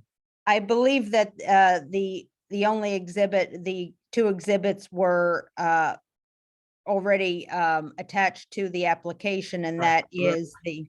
they're already in them. All right, Okay. All right. Is there anybody in the audience that wants to testify for or against the granting of this application? Yes, I'd like to make a comment if I could, please. Okay, and you need to be sworn in, and we need your name and your address. Please raise your right hand. Do you swear the testimony you're about to give will be the truth, the whole truth, and nothing but the truth? I do. Full name and address, please. Name is Carl W. Staples. Address is 31 Lenry Avenue, Exeter, Pennsylvania. Actually, Reading 19606. Hold on just a Live in the minute. city though, do you, sir? No, but I am a trustee for the school. Oh, All right. okay, go ahead. And I'd just like to say that from a board of trustee standpoint, we believe this is necessary to help us to continue to develop the school the way that we have been trying to do over the last several years. Reading Area Community College is not only the largest college in Reading, it is the largest college in Berks County. And it continues to grow. And as you know, parking is a premium and something that we really need to make sure that we afford for our students and our faculty. Thank you very much. Okay, thank you, sir, for your input. All right, Ms. London, anything else? nothing further. Okay, anybody else have anything to add? If not, I'm going to close this appeal. Decision will be issued at next I month's meeting. do. Pardon? Hello? Hi, it's Donna Reed. I'd like to add No, something. wait a minute. Who's talking? I can't hear. Counselor Reed Is it Donna? Donna, is that you? Yes, it is. Oh, okay. All right. Yeah. Some issues Okay. You here. need to be sworn in, and I couldn't see your face and I heard the voice. So you need to be That's sworn scary, in huh? and then you can make your comment. Okay, sounds good. All right, please raise your right hand. Do you swear the testimony about to give? Do you swear the testimony about to give will be the truth, the whole truth, and nothing but the truth? I do. Thank you. Full name and address.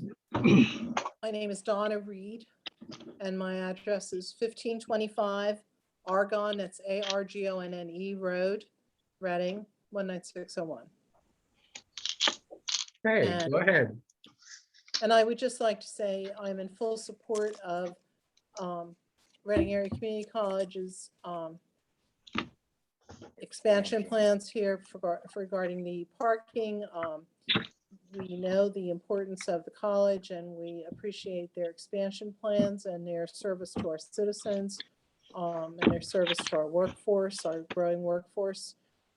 And I just want to go on record, and I'm saying it for myself as a member of City Council, as Council President. I'm not speaking for all of Council, although I will note that we have shown many times legislatively our support for Reading Area Community College. Okay, thank you. Thank you. Thank you. Thank you. Okay. Anything else? All right, seeing that, we will close this appeal. We'll issue a decision at next month's meeting. You need not attend. The decision will be mailed to you, and we thank all of you. Okay. We're not even changing much here. Would you swear in our zoning officer, please? Oh, You swear the well, I better read the appeal. This is Appeal 2023-01, 45 South Front Street. Reading Area Community College is requesting variances of different sections, and the overall goal of their application is to request relief from all the requirements of the floodplain overlay. This subject property is in the CC zoning district with institutional overlay and within the special flood hazard overlay. And it is a great example of bureaucratic legislation. If you saw all the papers everybody had in front of them, you could appreciate my comment. Would you swear in our zoning officer, please? You swear the testimony about to give will be the truth, the whole truth, and nothing but the truth? Has notice for this appeal been given? Okay, You're Mr. muted. Price? Mr. Applezat, yes, you're muted. Sorry. Yes, I do. Okay, and notice for this appeal has been given. Yes, it has. Mr. Price? Thanks. I'll put some exhibits into the record. Exhibit number 1 is the notice. Exhibit number 2 is proof of publication of the notice. Exhibit number 3 is proof of posting of the notice. Exhibit number 4 is the application, including all its attachments. And exhibit number 5 is the zoning ordinance of the city of Reading as amended. Okay. We'll have, Ms. London, we'll have you enter your appearance, and then anybody you're going to have testify will swear them in. Joan, middle initial E, London, Kozloff Stout, 2640 Westview Drive, Wyomissing 19610. Kozloff Stout is Reading Area Community College. My witnesses will be Ken Deerstein and Bob Reed, also possibly Berkey, if necessary. Possibly who? Eric Berkey, Burkey, if necessary. Okay, right. you want to swear them in? Please raise your right hand. You swear this testimony about to give will be the truth, the whole truth, and nothing but the truth? Okay, Yes. Okay. I'll first call Ken Deerstein. Could you please state your name and job title at Reading Area Community College? My name is Kenneth E. Deerstein Jr., and I'm Senior Vice President of Financial and Administrative Services, College Treasurer. Is Reading Area Community College in the process of undergoing improvements to its campus? Significant ones, we're following a 10-year master plan that was approved by our board 3 years ago.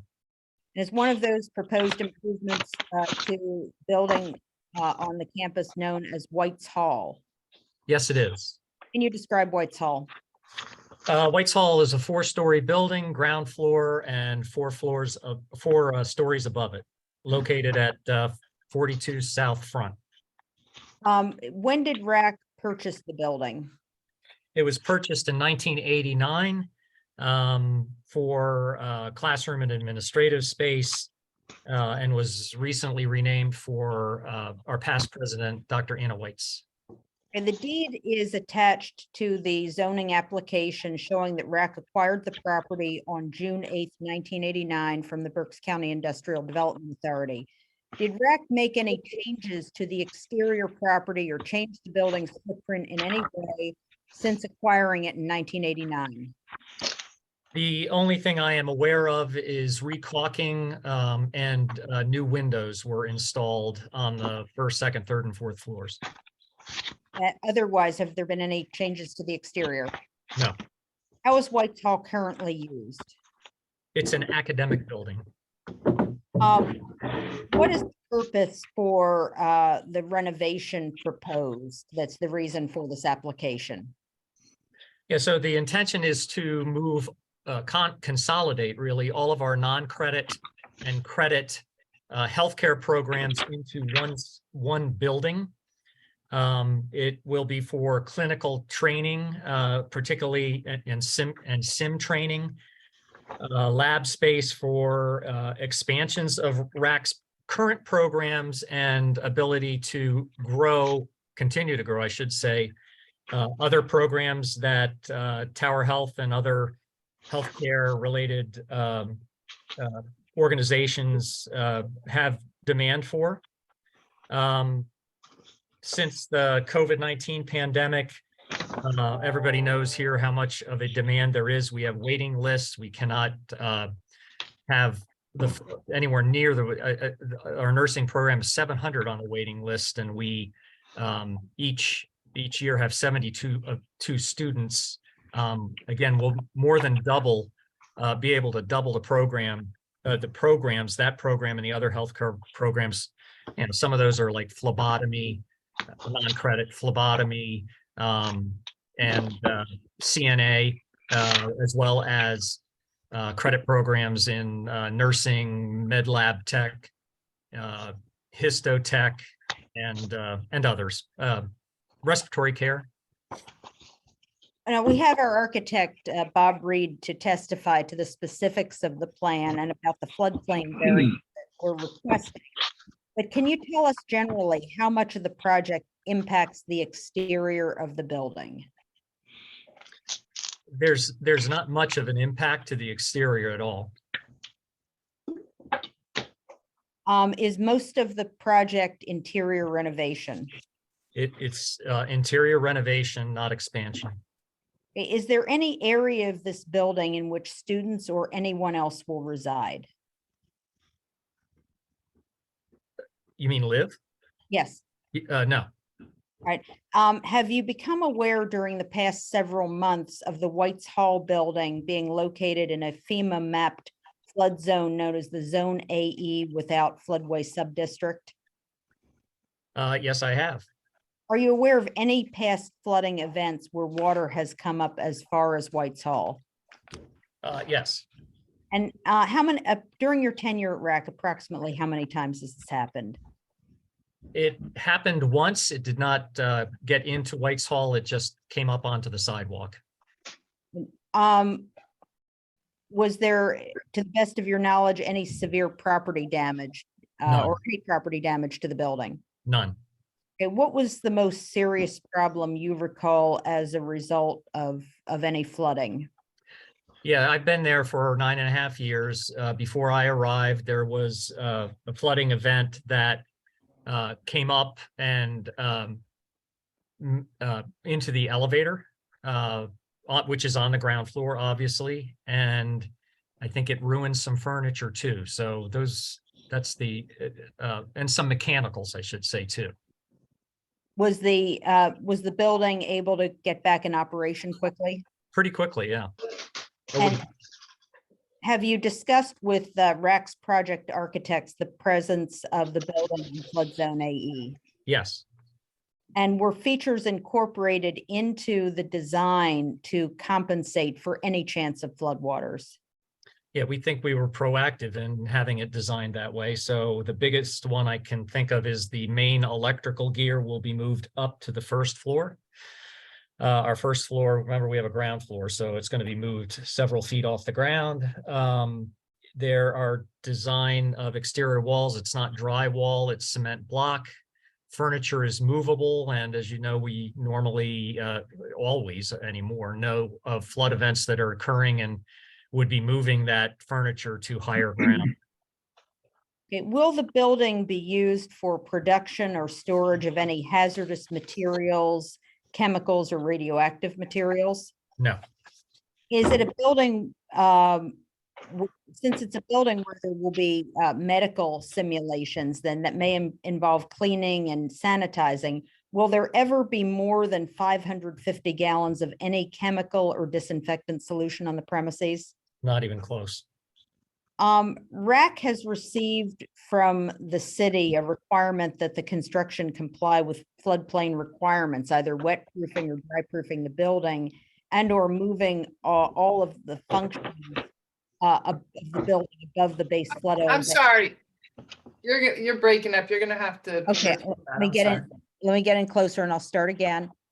RAC has received from the city zoning office and floodplain administrator a staff report containing the requirement that the construction comply with floodplain requirements, either wet proofing or dry proofing the building and or moving all functions of the building above the base flood elevation.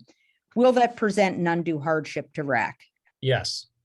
And why do you believe this would present an undue hardship? So raising the building obviously is not possible. I guess it's possible, but that would, in my mind, it's not reasonable whatsoever. We would probably be better off knocking the building down and starting all over again. The flood proofing recommended would be extremely expensive, and then the redesign required would be time consuming. And at this point, anything additional that we need to do risks jeopardizing the entire project. Ground floors cost is estimated at 1.6 million, but that would it's estimated that would escalate to about $1 million because of design changes, mostly engineering changes, as well as if it's a separate project. As we all know, you bid smaller projects, it has a higher markup, and that doesn't even include the cost of making the improvements that are noted.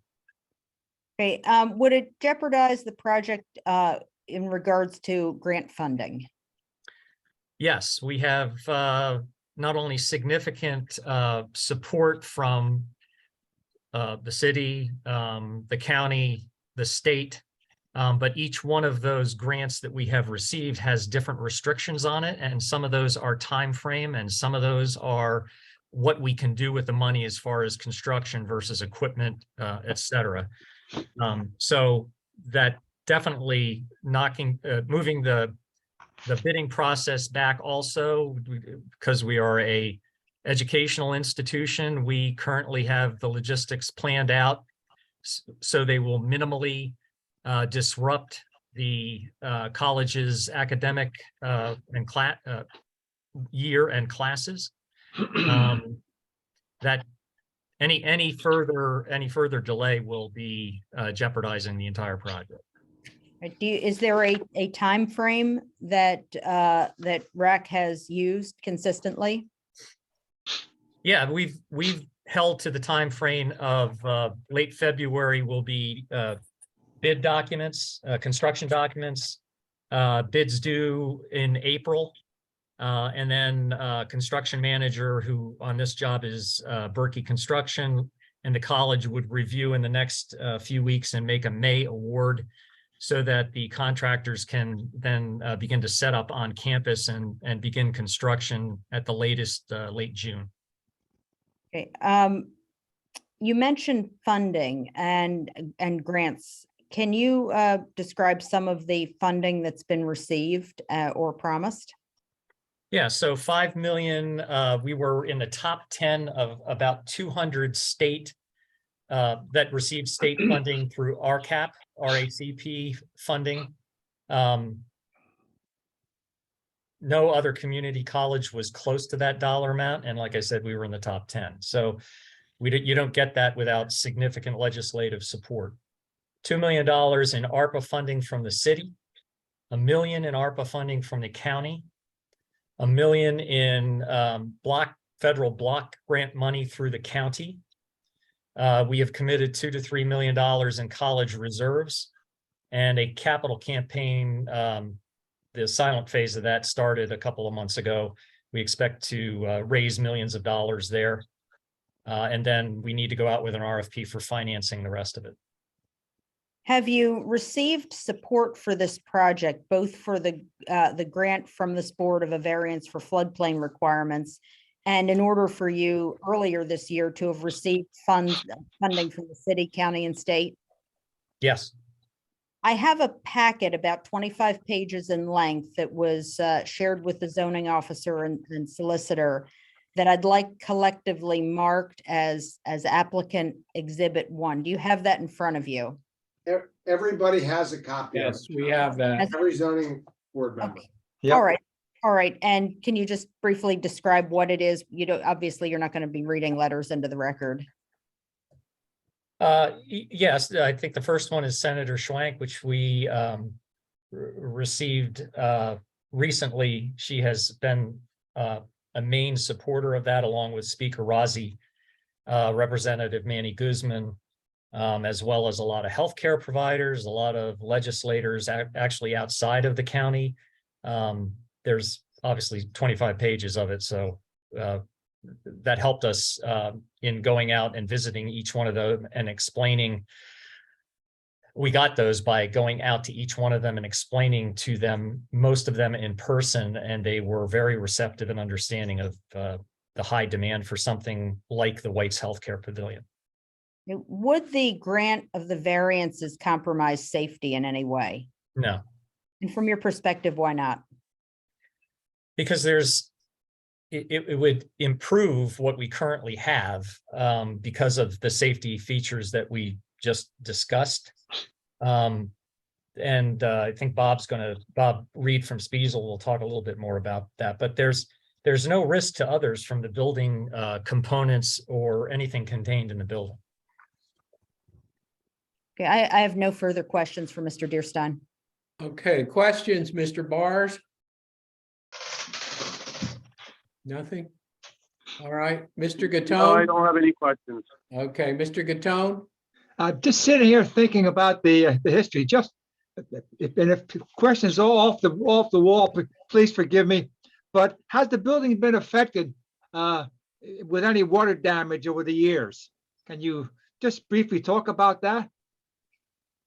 So before I came, I had mentioned incident of the elevator.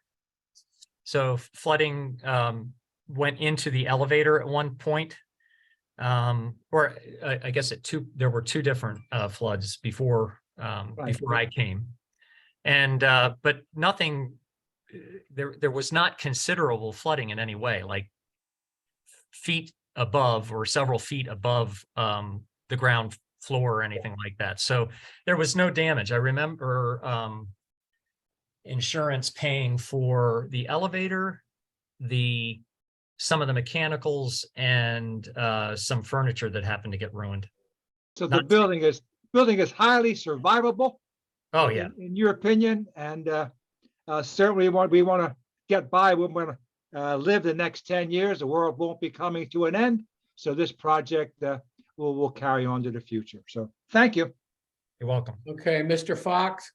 No questions. All right, Mr. Horst. Mike, no questions.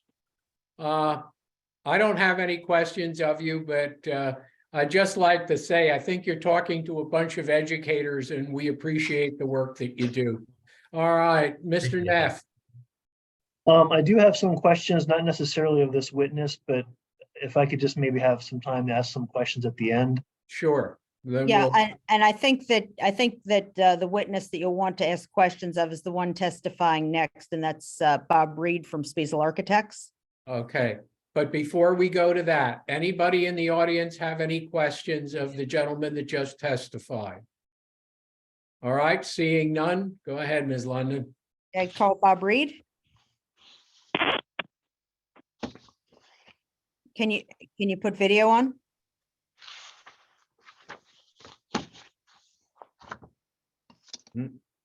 Oh, there you are. I see you now. Okay.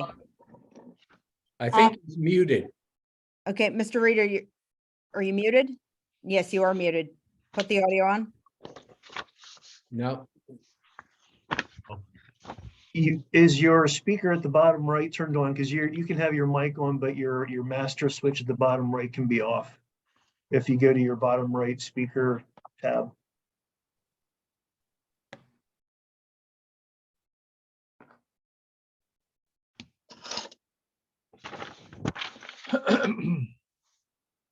Okay, Mr. Reed, can you hear us? He's coming back in, Jim. Okay, okay, that makes sense.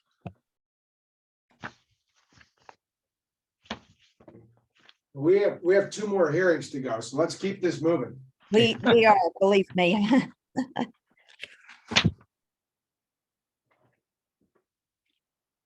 All right, he's got about another minute. and then Okay, we're gonna move on connecting to the to next audio. hearing. Okay, there we, all right, put your mic right. Okay, Bob. Can you hear me now? Yes, we Yes. can. Okay, great. Can you state your name and employer? Yes, my name's Robert J. Reed, R-E-I-D, and my employer is Spiesel Architectural Group. Okay, are you a registered architect in Pennsylvania? I am And how long? for 30 years this year. We'll recognize him as an expert in architecture. Let's go. Okay, thank you. Have you performed work for Reading Area Community College? I have. And did you oversee the preparation of plans for renovations to White's Hall? Yes, I have. Okay, Mr. Neff, could you share those plans on the screen? Hang on a second.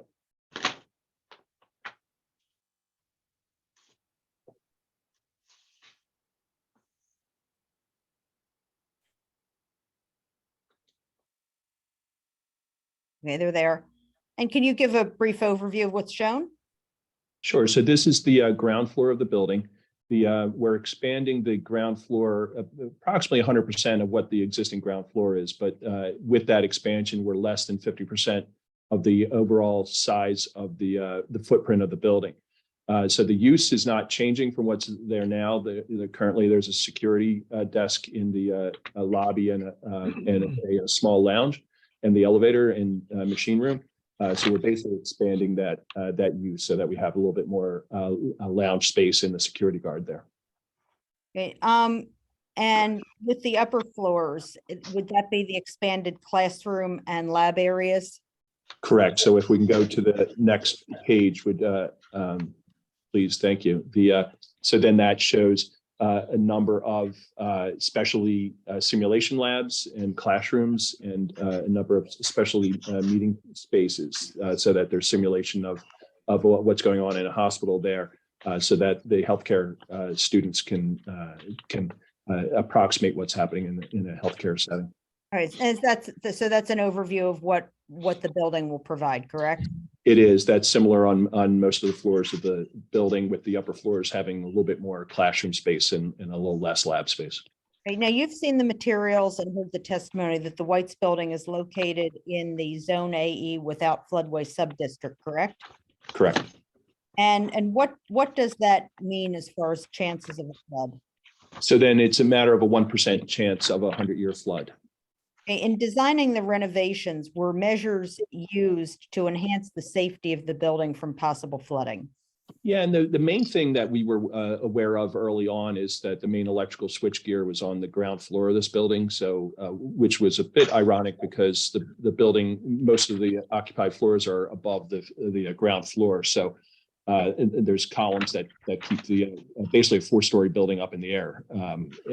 But the main electrical was on was designed originally on the ground floor. So we are relocating that up onto the first floor, so that's well above the floodplain, as well as looking at things like all the materials that we're using are similar to what's there now. So there's masonry and glass and aluminum. So nothing of the existing or the new construction will be damaged by the water.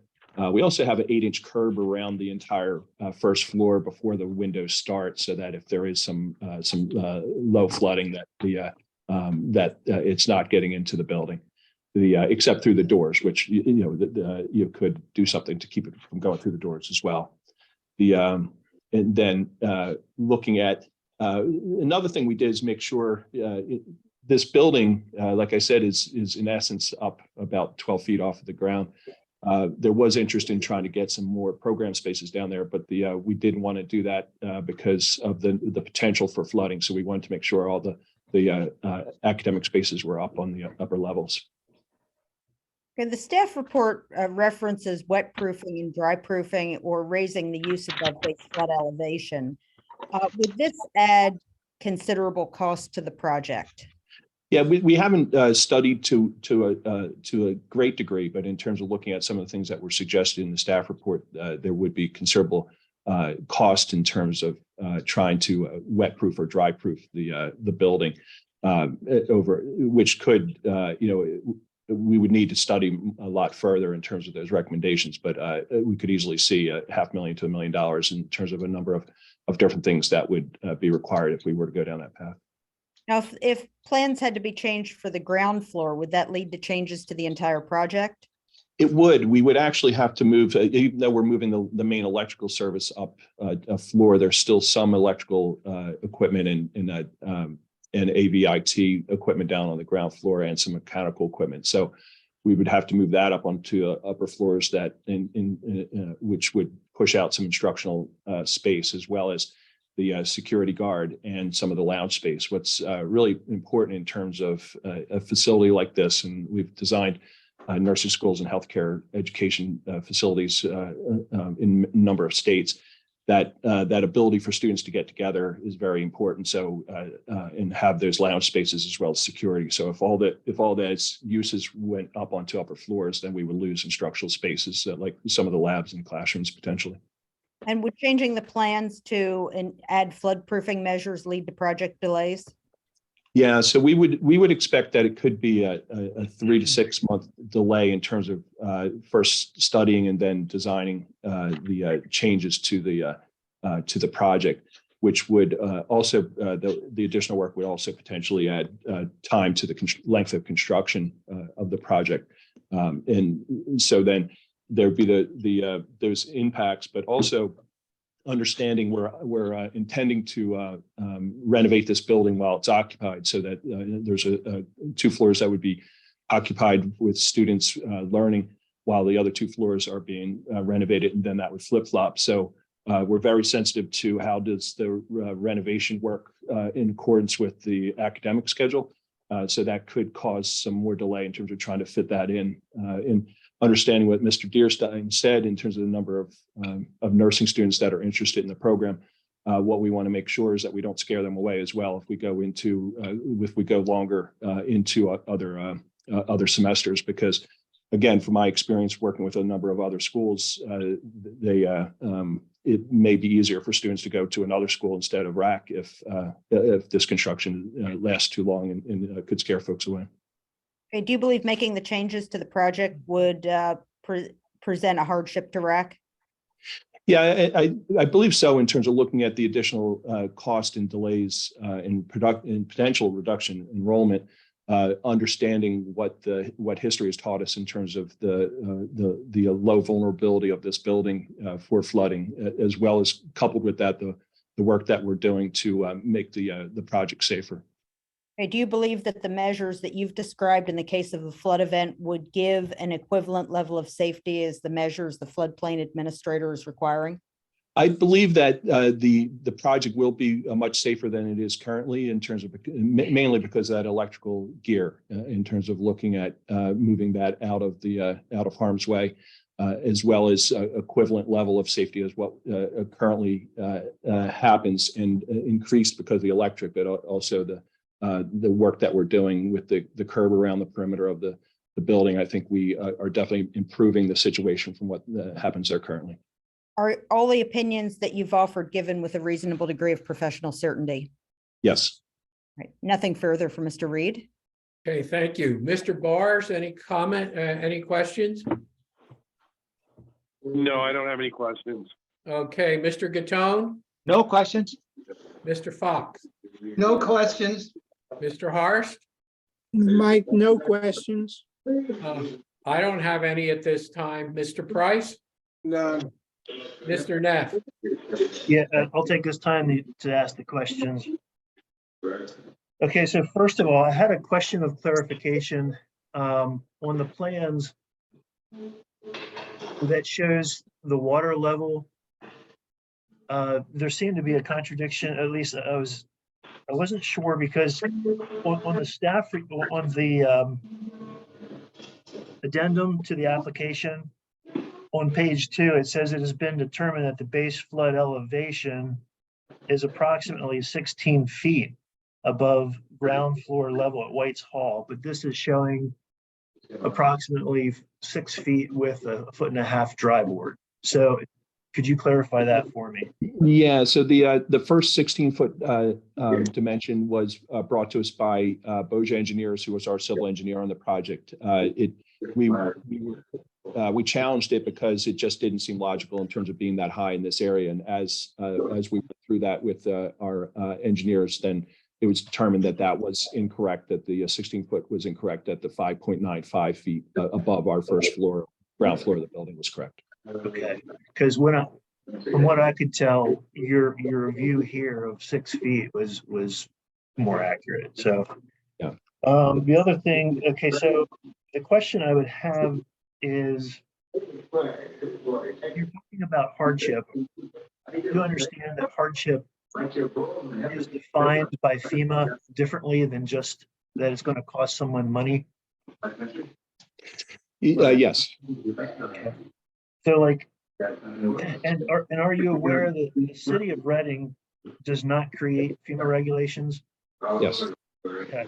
And are you aware of the substantial improvement regulation that when a building undergoes more than 50% improvement, it's called substantial improvement, and the entire building must comply with FEMA regulations that we did not create? Correct, as long as, and as part of those regulations in terms of what reasons there may be for a variance from those regulations.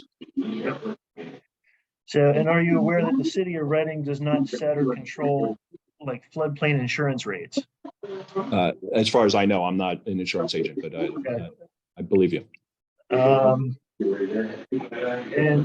are you aware that the granting of a variance could affect the flood insurance premiums for RAC? Only that you brought that up in the staff report. Again, I'm not an insurance person.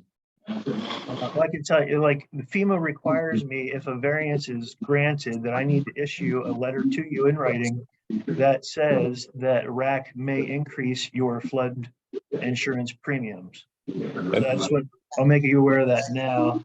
And don't forget to use Whoever has that background stuff on, please shut it off. No, it's mommy.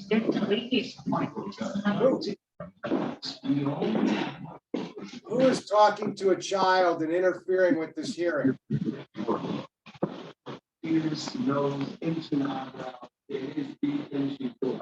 I believe. Tom, can you see who's doing that? I'm trying to see. And then delete him. Fine.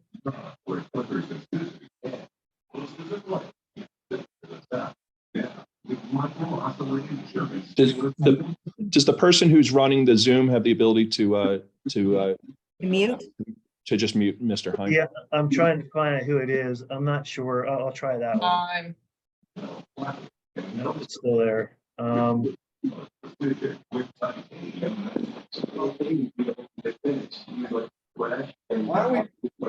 don't we put up all the people that are on the screen so we can see and figure out who it is, and then take them off?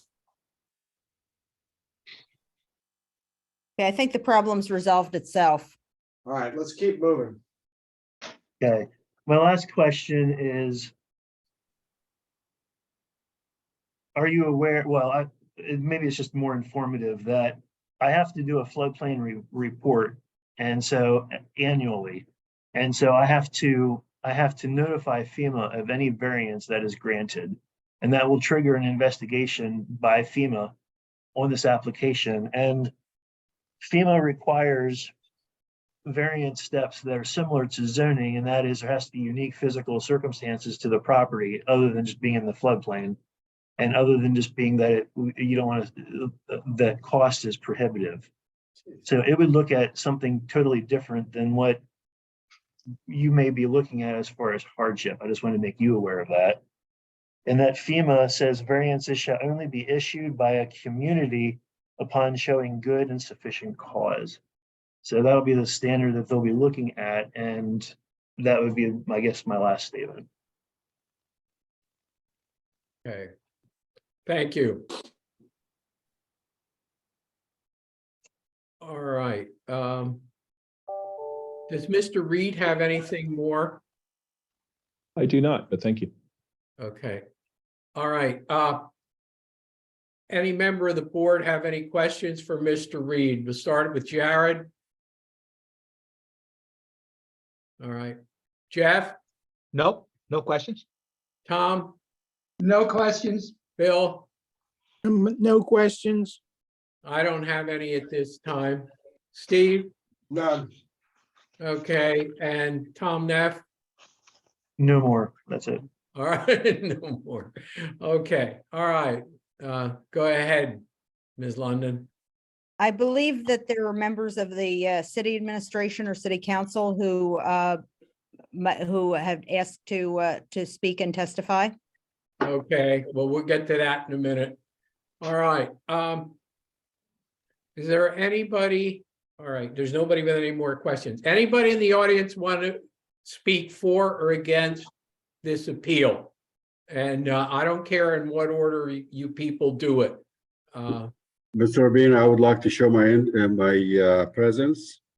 Who's that? This is Jamal, Jamal Abudalo, Abodalo. Okay. And I am the Director of Community Development for the City of Reading. Okay. All right, will you please raise your right hand? Do you swear the testimony about to give will be the truth, the whole truth, and nothing but the truth? So help me God. Okay. Okay, go ahead. Okay. Thank you very much for giving me the opportunity to speak before all of you. Just to clarify the setup here, as you all know, zoning board members, Mr. Neff at this capacity, he is the zoning administrator and he actually acts to serve the zoning hearing board. Whereas in my capacity as the Director of Community Development, and I believe Mr. Himes is here and Mr. Fraser is here, in addition to Council President Reed and Council Miller, we don't necessarily represent the board, but we mainly the staff represents the administration at this point in time. So there could be a difference of opinion of what Mr. Neff presented you versus to what the city and the administration would like to do. And I would like to echo what Council President Reed said, that we are in support of this project and RAC, not only because of how magnificent is this organization and how important it is to the success of our community. And this specific project, when it's all completed, will actually contribute to filling the gap and the shortage of nurses in our community and possibly beyond that. But that is not the reason why I would like to speak to you, because I'm quite sure with the testimonies that you have received from senators and House speakers and all, that will trump my testimony as such. What I would like to do here is that I would like to point out a couple of things, and without asking any questions, except for this one. Can I share the screen? Would that be possible, Mr. Share the what? Share the screen. In other sense, I would like to. Sure. Thank you. Thank you. All right. The very first component that I would like to bring here is that the can you all see? No, this is not what I want to show you. Let me go back and stop this. I'm not the best with technology, so bear with me. I know, Mr. Price, you're in a hurry to finish these things, but excuse me, excuse the I'm not in a hurry. I just don't want to be here until 10 o'clock. well, I promise you, you won't be. What do you see the elevations by Spiesel, or is that's not what you're seeing? You're seeing the building. I have two screens and I don't know what are you seeing at this point. In the base flood elevation. The We're seeing base the- flood with Yeah. Spiesel. Thank you very much. So, Mr. Spiesel, without directing any questions to you, and I know that your site engineers conducted this, but I firmly believe that there is an error in the elevation itself. I don't think it is 107.6.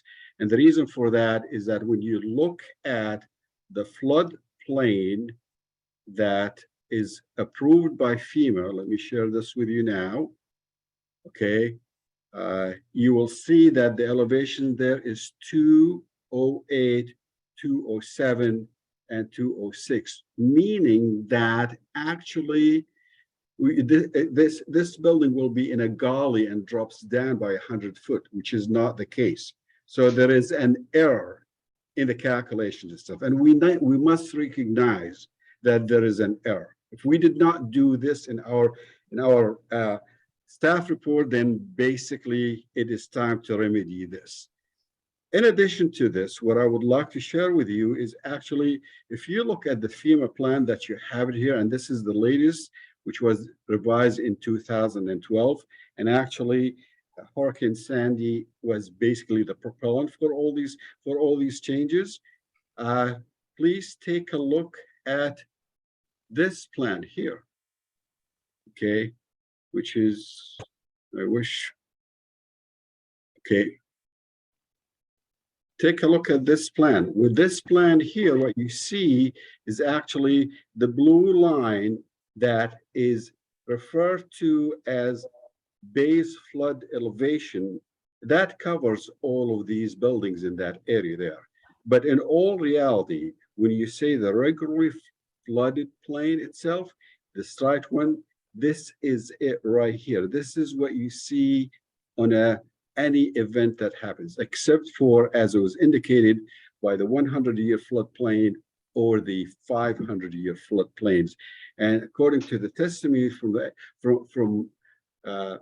Darnstein and others, I don't think we have seen this very often and very frequent. So let me go and show you the next thing that I would like to share with you, and that is basically the building itself that we are talking about. And this is the building. And as you can see, these are the pillars. This is where the building was built on, and this is the support of that building itself. This is a Google Earth, so I'm gonna, forgive me if you're getting dizzy here, but I'm gonna move around and show you that right in front of that building, there is another building, there is a library. So conceivably, in order for this to fill up to the level that it says, God bless you, to fill up to the level that it's supposed to fill in there, this building would not be in existence anymore, okay? What I'm trying to say, and I'm gonna go back to Mr. Rabin's comment in there, this is red tape bureaucracy, but we have to respect the red tape bureaucracy in a way that can protect our businesses, our residents, and our institutions.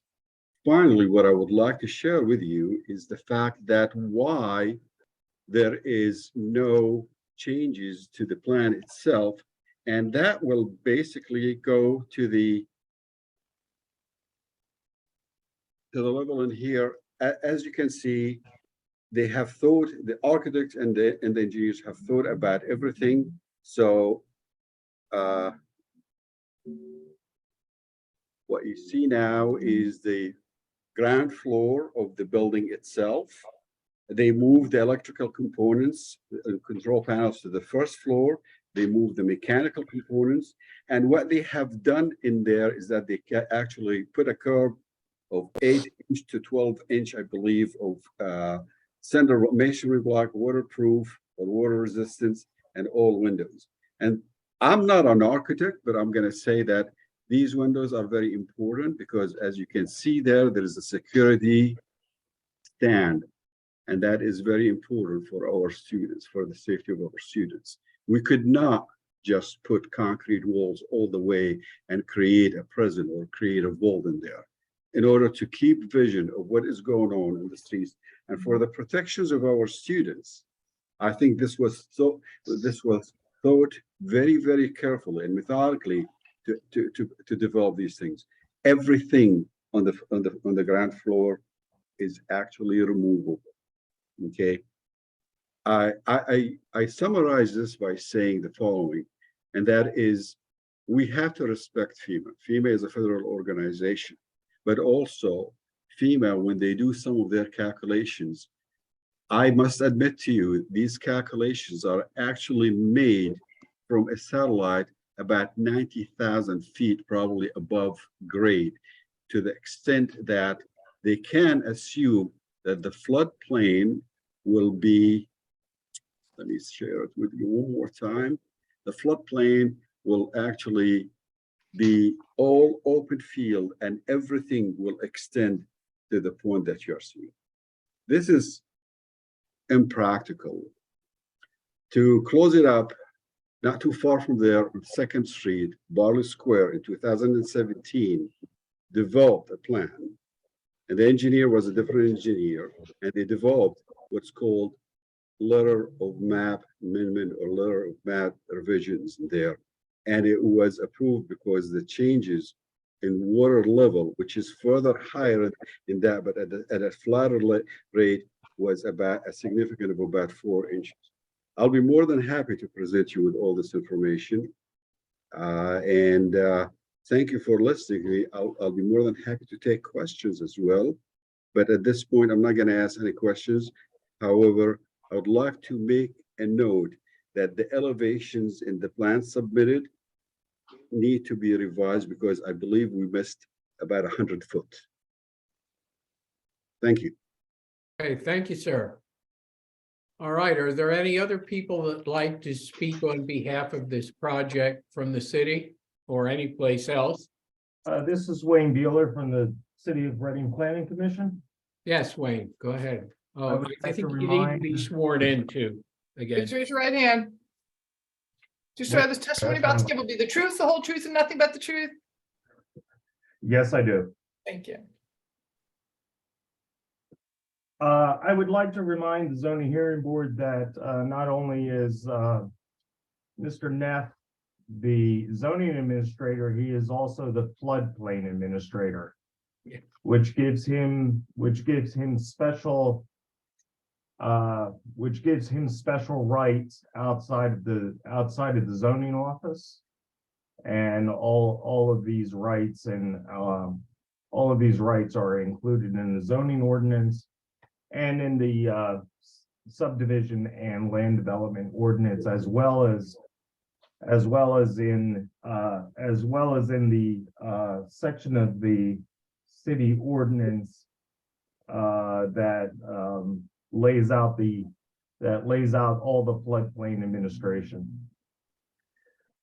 Second, I would like to point out that on the Barley Square development, when that plan was reviewed by the Planning Commission, we required the electricals of that plan to be raised by 4 feet because of the electrical transmission,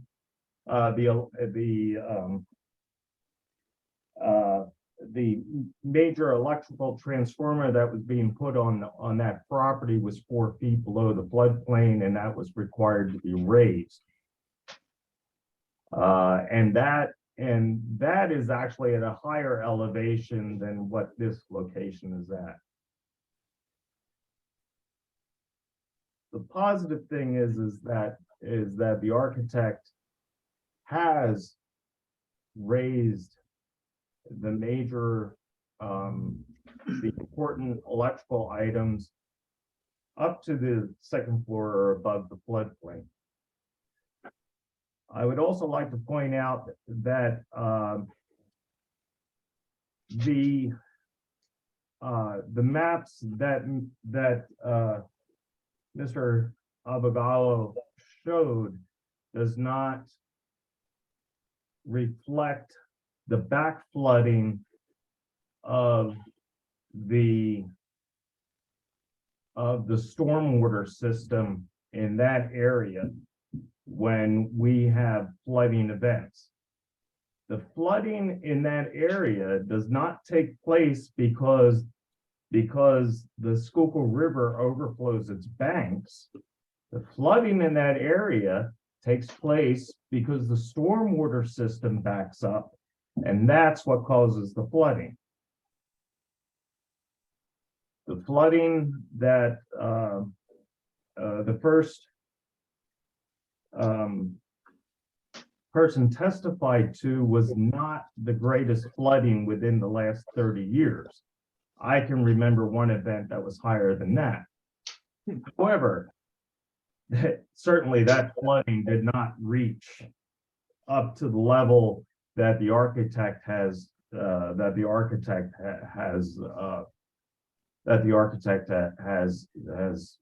indicated by the 100-year floodplain. As I remember, I would have to look at the year. I think it was 2001 or 2002.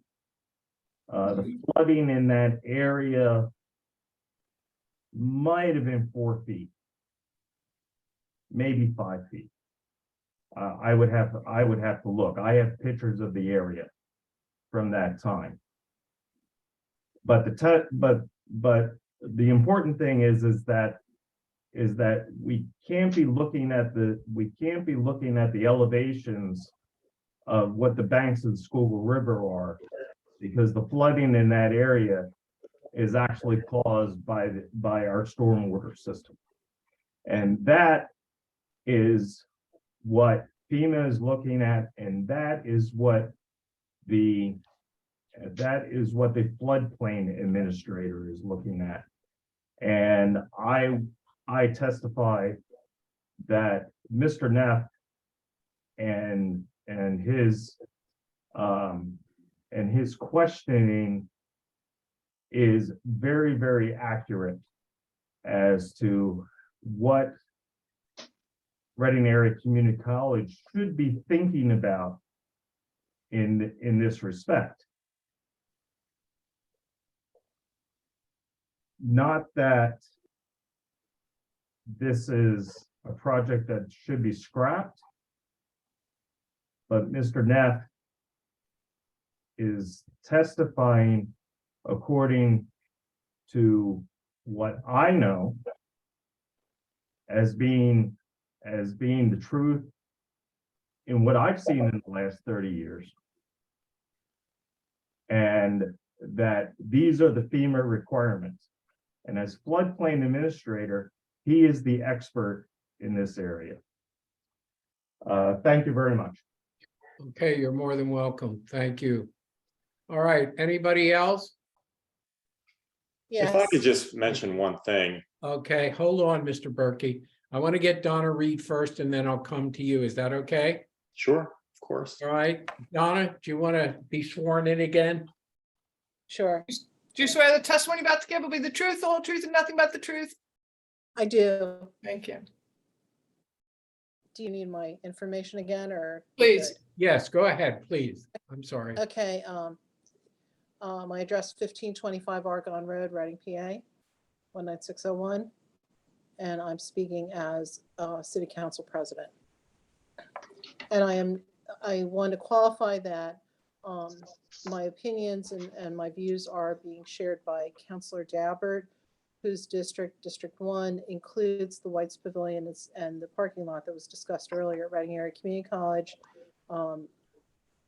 My thoughts are shared with Councilor Goodman Hintershitz, who is not able to join us tonight. And I would just like to point out that Councilor Miller is sitting next to me here as we participate in this Zoom meeting. My point here is that respecting our city administrators, respecting our zoning administrator, I certainly don't want to have any disrespect there, but I do want to urge the zoning hearing board to take into account the testimony that you received from both the architect and also the administrator at RAC, that of the importance of this pavilion's, of this building's renovations for the future of the health administration teaching there, from LPNs to registered nurses to all the different fields of medicine that are going to be involved with this.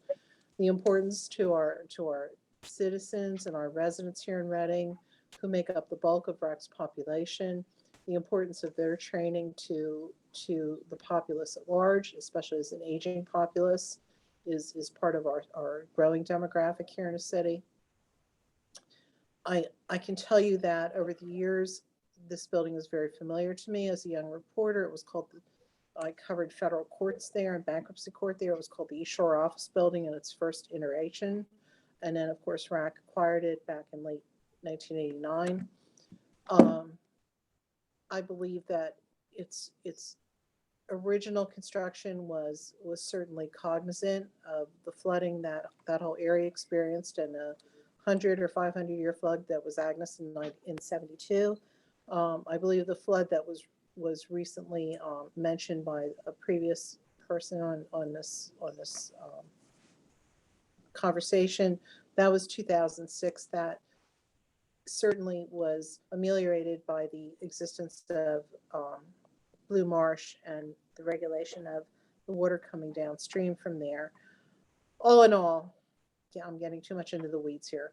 All in all, I want to say that the City of Reading City Council, by virtue of their decision to support RAC with ARPA funding recently, and their support of RAC throughout many years, as well as our other colleges, we value the importance of their work. We certainly value the importance of this expansion, and we stand with them in the hope that the zoning hearing board will respectfully grant their appeal, that this work can continue. The effort and the money that's being put into this will make it a jewel along the river, and it will be so important to our city's future, to our workforce's future. And I am just entirely supportive. And again, I say this as a counselor, I say this with the support of Councilor Dabbert and Councilor Goodman Hintershitz. And again, Councilor Miller, who is sitting here with me, is hearing and listening to everything that's occurring. So I just want to let the zoning hearing board know that, we're hopeful that this appeal will be granted and you will hear everything out. So thank you very much. Okay, thank you, Donna. All right, Mr. Berkey, do you want to be sworn in, please? Give your name and address. I believe he was sworn. I was earlier. He was. Okay. Oh, that's right, you were. Go ahead. I'm a guy in construction, so I'm gonna keep this short and sweet. I kind of see it as this: it stays as is, the project doesn't go forward, and we have a worse condition now than when it's improved. So we're looking at improving this, improving the college. So I think common sense and practicality here, this is the right move for the school, the city. I don't see any other option besides keeping it as is, and the poor conditions that it's in currently are improving it, making it a better space for the school and the college and safety. I really don't understand what any other option there is. I understand there's a process, but we want to try to streamline the process. And if there's anything that I'm missing here, I'd like to understand what option C is, because I don't see an option C. But I think this is a good thing for the school and the city and the students. So that's all I got to say. Okay. Is there anybody else that has anything? I'd like to make one comment. I think Mr. Neff does an excellent job of supplying us with the information.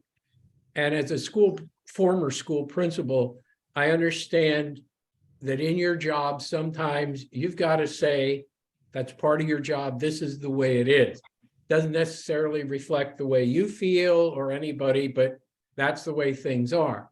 And I think in any decision that this board makes or anybody makes, it's always benefit versus risk.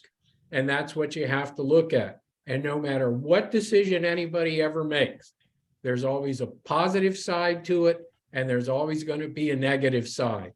And you have to figure out which one you want to work best. And, you know, obviously you want it to work best on the positive side. So we have an awful lot to think about and an awful lot to, you know, to scratch our heads about it.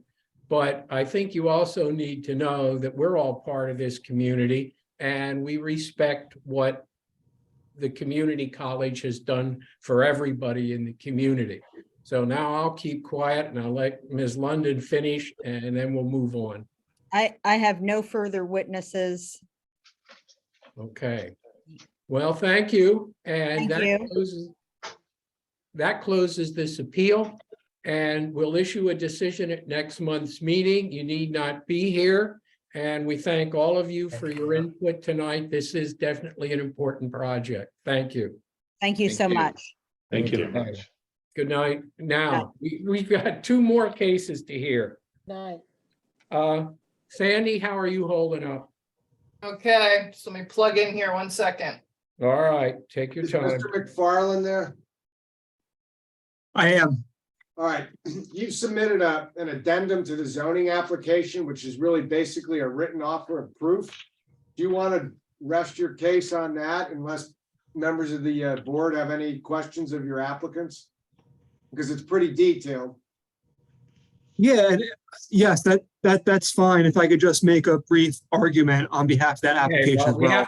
we have to officially start our hearing, so we'll swear in our zoning officer. Do you swear the testimony you're about to give will be the truth, the whole truth, and nothing but the truth? Has notice for this appeal been given? Yes, it has. Okay, Mr. Price. I'll put some exhibits into the record. Exhibit number 1 is the notice. Exhibit number 2 is proof of publication of the notice. Exhibit number 3 is proof of posting of the notice. Exhibit number 4 is the application, including all of its attachments. And exhibit number 5 is the zoning ordinance of the city of Reading as amended. And Mr. McFarland, you want to enter your appearance? Yes, Colin McFarland of Kozloff Stout, 2640 Westview Drive, Wyomissing, Pennsylvania, here on behalf of Mr. Lawrence Cruz, who is the applicant. And as we talked, as we talked earlier, you're going to submit that addendum, which was part of your application, as a written offer of proof, but you want to make an opening statement. Yes, that's correct. So just by way of background, Mr. Cruz and his wife own a house in the R2 district, which allows garages and carports as an accessory structure by right, subject to various setback requirements. The zoning ordinance provides that if a garage/carport is less than 600 square feet, then it must be at least 3 feet from the public alleyway. Alternatively, if a garage/carport exceeds 600 square feet, then it must be at least 25 feet from the boundary line. Our position is that a garage cannot be added with the square footage of a carport to exceed the 600 square foot threshold for the more stringent setback requirement, because the plain language of the zoning ordinance treats the two structures as separate structures based upon 2 reasons. The first reason is that both terms are used throughout the zoning ordinance, evidencing obviously that they are separate and different structures. The second reason is that a garage is defined by the zoning ordinance, but that definition does not include carport. So as a result, garage gets the definition from the zoning ordinance, and carport gets its definition from its common usage under the rules of statutory construction. And its common definition does not match that of the garage in the zoning ordinance. Now, I can see that the definition of garage in the zoning ordinance includes, quote, a structure whether or not enclosed. But if that definition was intended to include carport, there would be no need to use carport separately throughout the zoning ordinance. As a consequence, since garage and carport are separate structures with separate treatment in the zoning ordinance, both structures cannot be combined to exceed the 600 square foot threshold that requires a longer setback.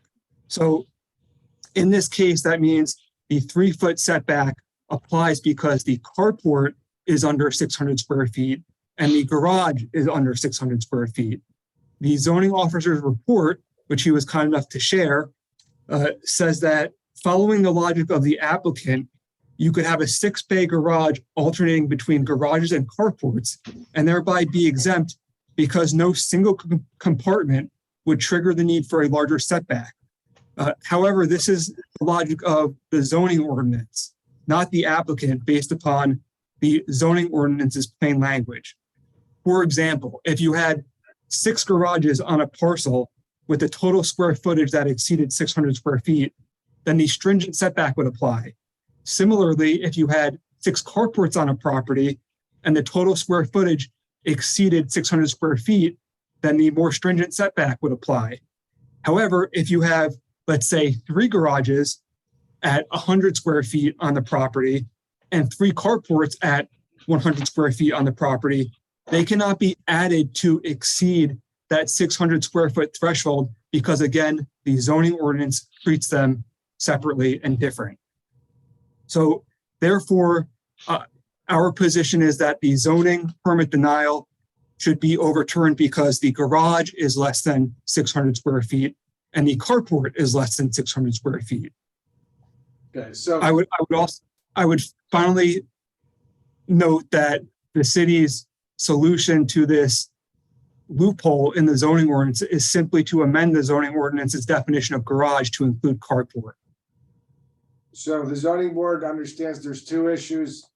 It's an interpretation about whether or not the zoning officer's determination was correct. That's number 1. If it was correct, then you have to listen to the offer of proof that's written and supplied that would ask for a variance. If you say that the zoning officer's determination was not correct, then you don't get to the second issue. But the attorney for the applicant laid it all out in writing, and we can deal with that at our executive session. I don't know if there's any members of the audience who have any questions, or any members of the board who have any questions for either the attorney or his client. Right. Any board members have any question? All right, hearing none. Anybody in the audience have any questions? Hearing none. Mr. Neff, do you have any questions? No question. I would just ask the board to think about the precedent of combining structures. The carport is used 8 times in the ordinance. I think every time it's /garage. So it's, the ordinance sees it, even though it's some distinction there, it's a distinction with no real difference. So, and it opens the door to, if that is going to be the interpretation of the board, it does open up something. So I'm not opposed to this particular application because they're actually reducing a nonconformity of getting out of the alley. But I don't like the precedent personally that this would open the door to. That's all. Okay. Mr. McFarland, anything to add? Yeah, I thank you for those comments, Mr. Neff. I would just note that the precedent set by the zoning hearing board, if it agrees with our position, could be avoided in the future simply by the city amending the zoning ordinance to include carport in its definition of garage. Okay. That's the simple solution. Mr. Chairman. Yeah. Mr. Chairman, can you hear me? I can hear you. This is Mr. Catone here. Now that we've had this law school question, asking the board, I just have just one thing I got to get off my mind. There's this thing that was brought up. The attorney there made a big point about the alley, the quote unnamed alley. Now I'm looking at. I went out, and is the alley? Is that like it's the dry? It's considered almost like a dry. It's next to the. I'm looking at the picture. There's the wall and the hedges, and the carport as it is stationed right now is at the rear of that. Looks like a driveway almost, but isn't that the alley? That's correct. That's correct. And now what you're proposing is you want to remove that and put it closer to the garage. Right. So my client here mistakenly thought that the alleyway was his driveway, which is why the carport was originally placed there. In response, he got a notice of violation last fall, and we proposed to then put the carport in front of his garage. So, to remove it from the alleyway. So in finishing this, I've suggested, this is what you're saying, is that the carport is to be moved on clearly his deeded property. Not Correct. to stay away from that quote unquote unnamed alley, correct? Yes, correct. That's it. That's all done with the law question for me. Okay. Thank- All right, anything else from anybody? If not, I'm going to close this appeal. We'll issue a decision at next month's meeting. You need not be present. The decision will be mailed to you, and we thank all of you. Thank you for your time tonight. Okay, Thank you, thank sir. you for being patient. I know we didn't even ask your permission, but thank you. Of course. Okay, Have a good night. good night. All right, Sandy, you still okay? I'm good, thank you. All right, the last one is Appeal 2022-58. It's 2335 Fairmont Avenue. And Lawrence L. Cruz and Catherine A. Cruz are requesting a variance of sections. No, Buttonwood Street. No, Buttonwood Street. What? We just did Fairmont. Oh, I'm sorry. Which one are we missing? Number Buttonwood, 48. Huh? Buttonwood Street. Oh, 820 Buttonwood. Okay.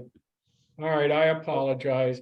It's Appeal 22-48, 820 Buttonwood Street. Richard Yelk is requesting a variance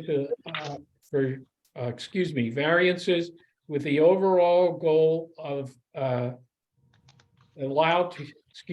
the overall goal is the application to allow for a surface parking area as an accessory use to continue.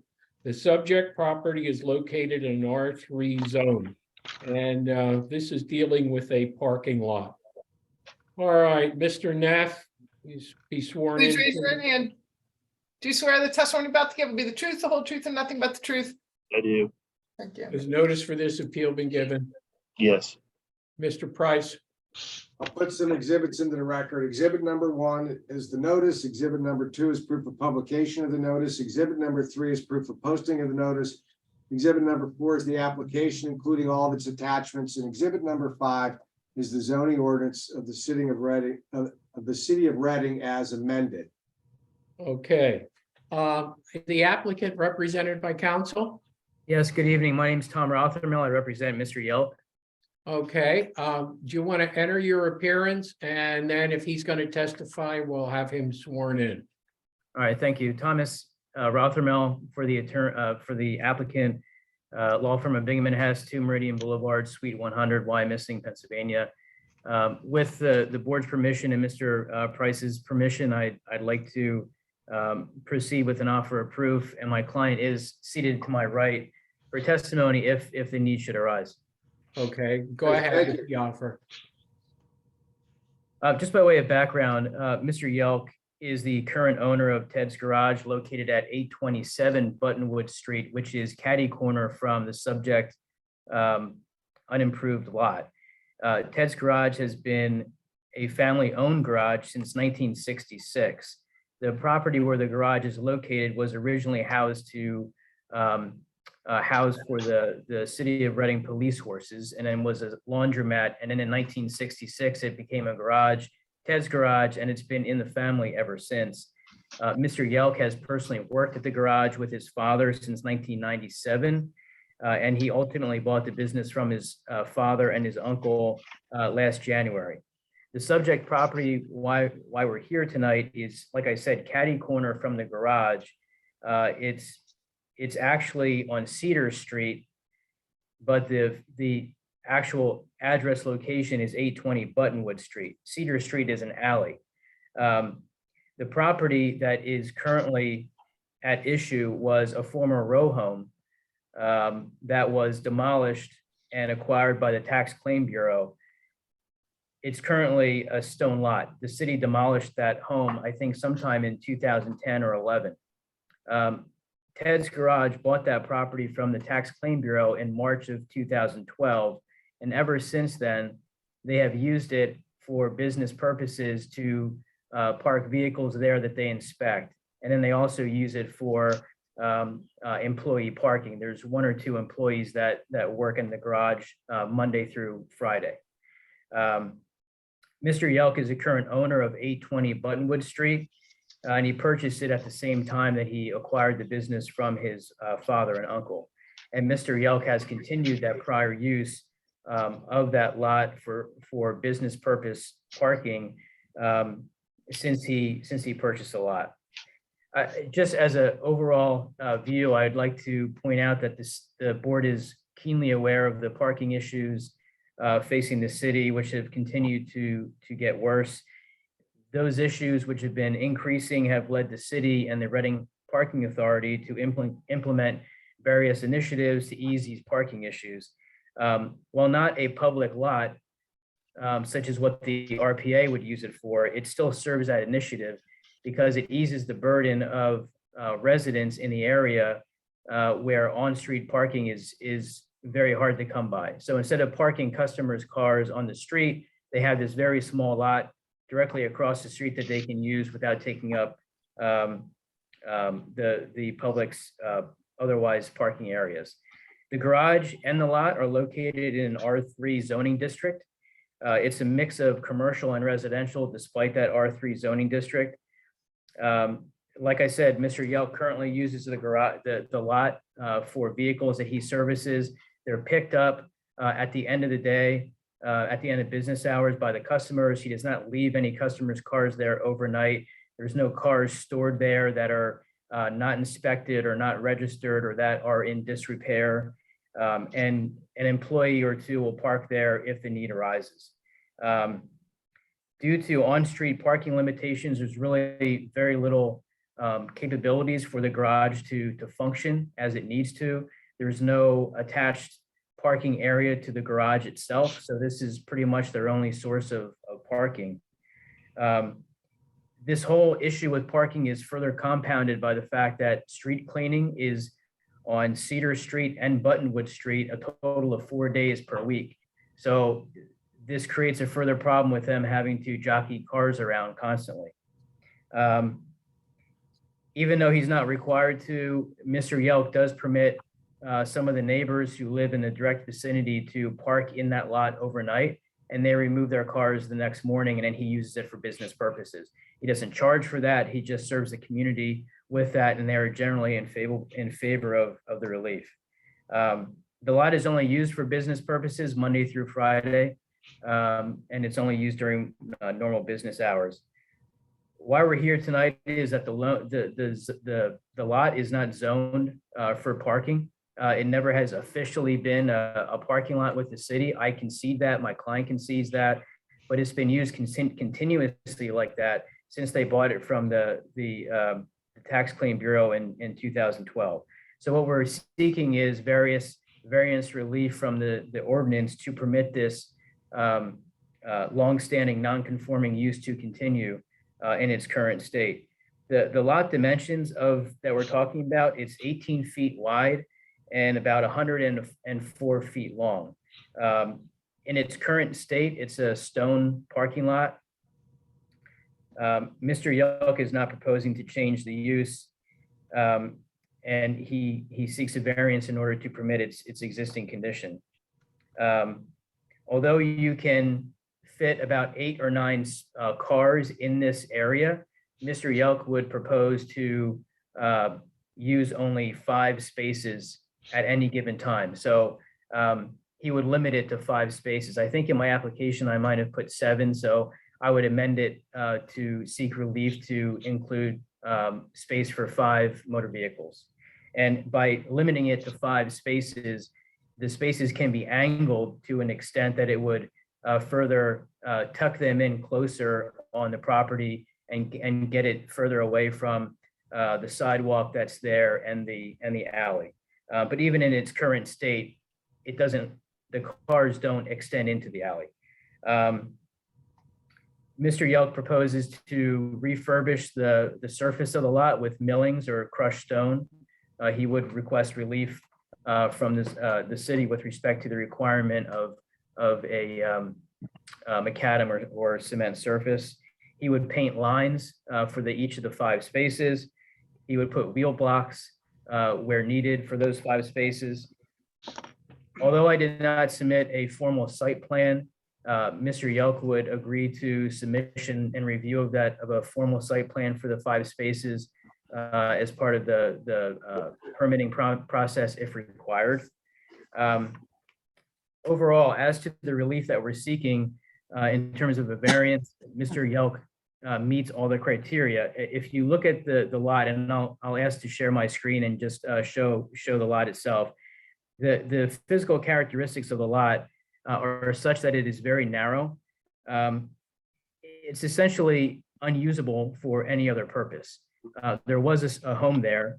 No home is going to be constructed there. If the board would deny relief and Mr. Yelk could not park his vehicles there for the business, there's really no other use that this would serve. It would just continue to be an open, vacant stone lot that would serve no purpose and would provide no parking relief for any of the residents. This hardship was not created by Mr. Yelk. The parking issues in the city are what they are. He didn't subdivide the lot and create this tiny of a space. It really only serves the business purpose that he's seeking. The variance, if it's granted, is not going to change the essential character of the neighborhood. When I share my screen and you can see the neighborhood, it fits right in with the general mixed use of Buttonwood Street. It's not a detriment to the neighborhood or public welfare. If anything, it benefits the public because it lessens the parking burden. And if granted, by requesting relief of 5 parking spaces, even though the space could accommodate perhaps 7 or 8, it represents a minimum variance that could afford relief. So at this time, I would submit that my client has met the requirements of variance relief. This fits perfectly with the longstanding non-conforming use, and there's really no other purpose that this little piece of property could serve. I would request if I could just share my screen and I can show you exactly what I'm talking about, so the board can take this into consideration here. Are these the photos of the lot? I attached photos to the application. We have them, yeah. Yeah, and I just wanted to kind of give you kind of a Google Earth view. You see Ted's garage on the corner of Buttonwood and Cedar. There's some residences up Buttonwood Street. There's an unoccupied commercial building across the street. And there's the lot right there that we're talking about. It has some cars there. I think there might be 5 cars there right there. There used to be a house there, and then the city tore it down. So that's the space that we're dealing with. We'd like to continue the garage, which is right across from, the parking lot, which is right across from the garage. There's 2 little homes right here. And then further down the street on Buttonwood is the Rose Corporation, which is commercial, and you have other garages which are also commercial. So This would not change the neighborhood. This has been in use since 2012 for this purpose. And, you can tell just by looking at the street that, it serves a purpose that it was meant for. This is mainly commercial and old industrial over in that area. Yep. Correct. Yeah, I think zoning may have changed at some point over the years to make it an R3 because, really the uses that are here just don't quite make sense for an R3. So here you can see Ted's Garage on the corner on the right, and this small little lot, which is Cedar Street right there. So if the board would grant relief, Mr. Yelk would comply with whatever conditions you would impose, although I would request that consideration be given to do away with the requirements of lighting and formal other requirements, considering he's only seeking 5 spaces, which is essentially the threshold number. All right, well, thank you. Okay, thank you. All right, any board members have any questions? I do. All right, I just want to make sure before we have our meeting, Mr. Yelp, you did not own the building when it was demolished? No. Okay, so you bought, after it was demolished, you bought that lot, which is currently slated as 820 Correct. Buttonwood Street. Okay, second comment. Your attorney made a comment about you'd like to have a stone base, and then he made a comment about painting lines. Well, I don't think you can paint lines on a stone base.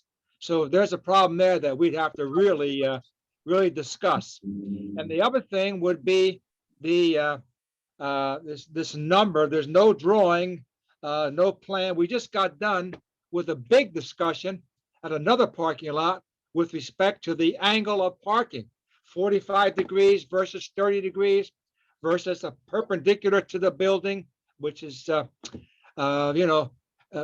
this is, so whatever we come up with, you'd be willing to, what's this drawing I see here? This was a crude drawing that I submitted with the application. This was just a very basic sketch plan. Excuse the how it is presented, but this shows Cedar Street, Buttonwood Street. This is the existing sidewalk. This is the sidewalk on Cedar Street. Okay, let me stop you, but there was no description of an angle. That's a big deal. The angle at which you have, and then there's the eye after the cars are parked at the angle.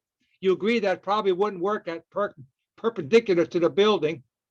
No, Mr. Yelk agrees that the spaces would not be perpendicular to the building. They would be angled. They would be angled, and if the board would require a formal plan to show the more accurate and a more detailed rendering of the actual parking spaces, we'll certainly comply with that if the board so desires. But yeah, they would be on an angle, and I apologize for not covering that earlier.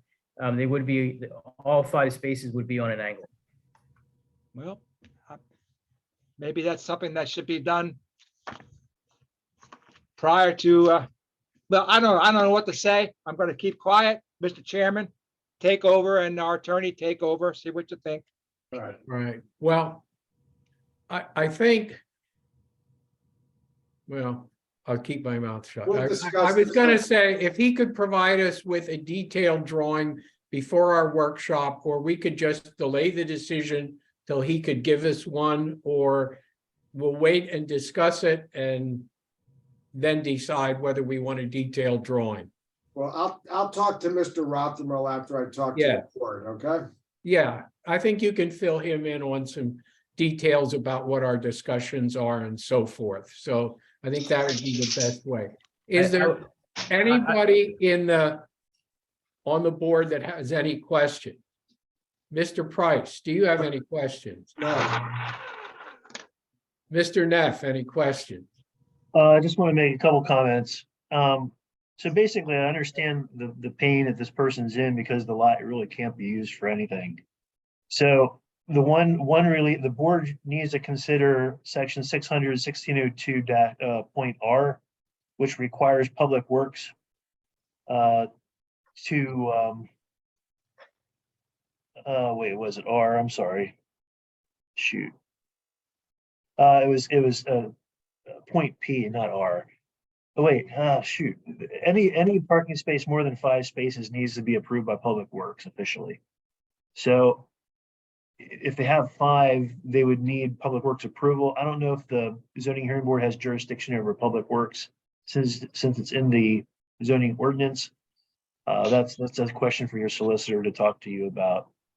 Okay. It seems like they're trying to comply. It is a corner property, put that on the record, and currently they're driving over a curb. So they would need a curb cut officially.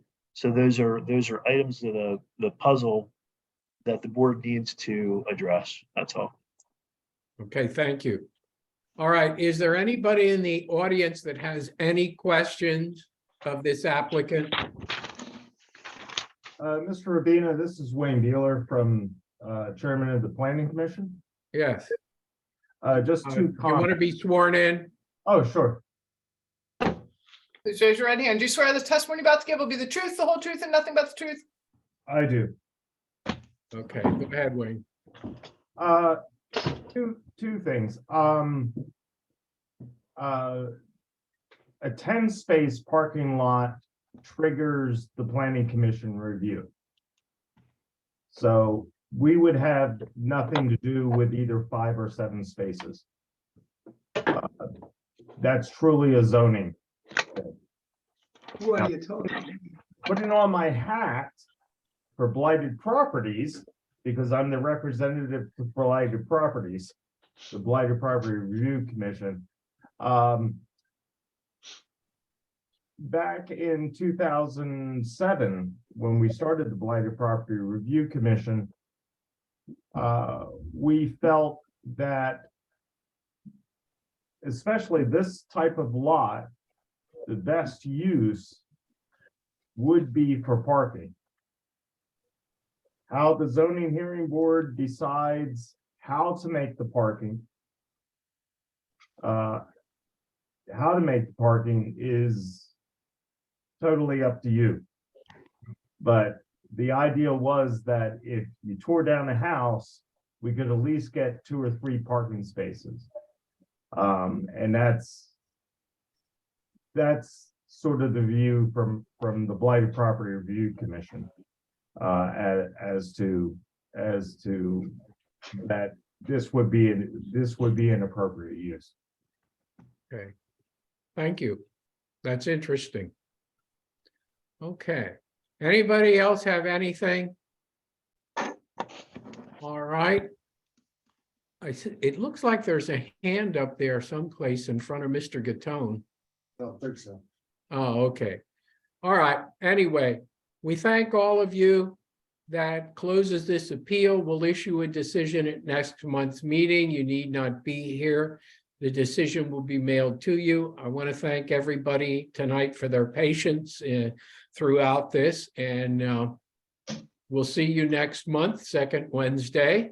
And if you get everybody off, then we'll talk to Steve and we'll be setting up a workshop. So Yeah, thank I'll you. just, Go ahead. Mr. Rabina, I'll have Glenda shoot out an email to everybody to schedule a workshop. That sounds good. Okay, so good Okay. night, everybody. Good night.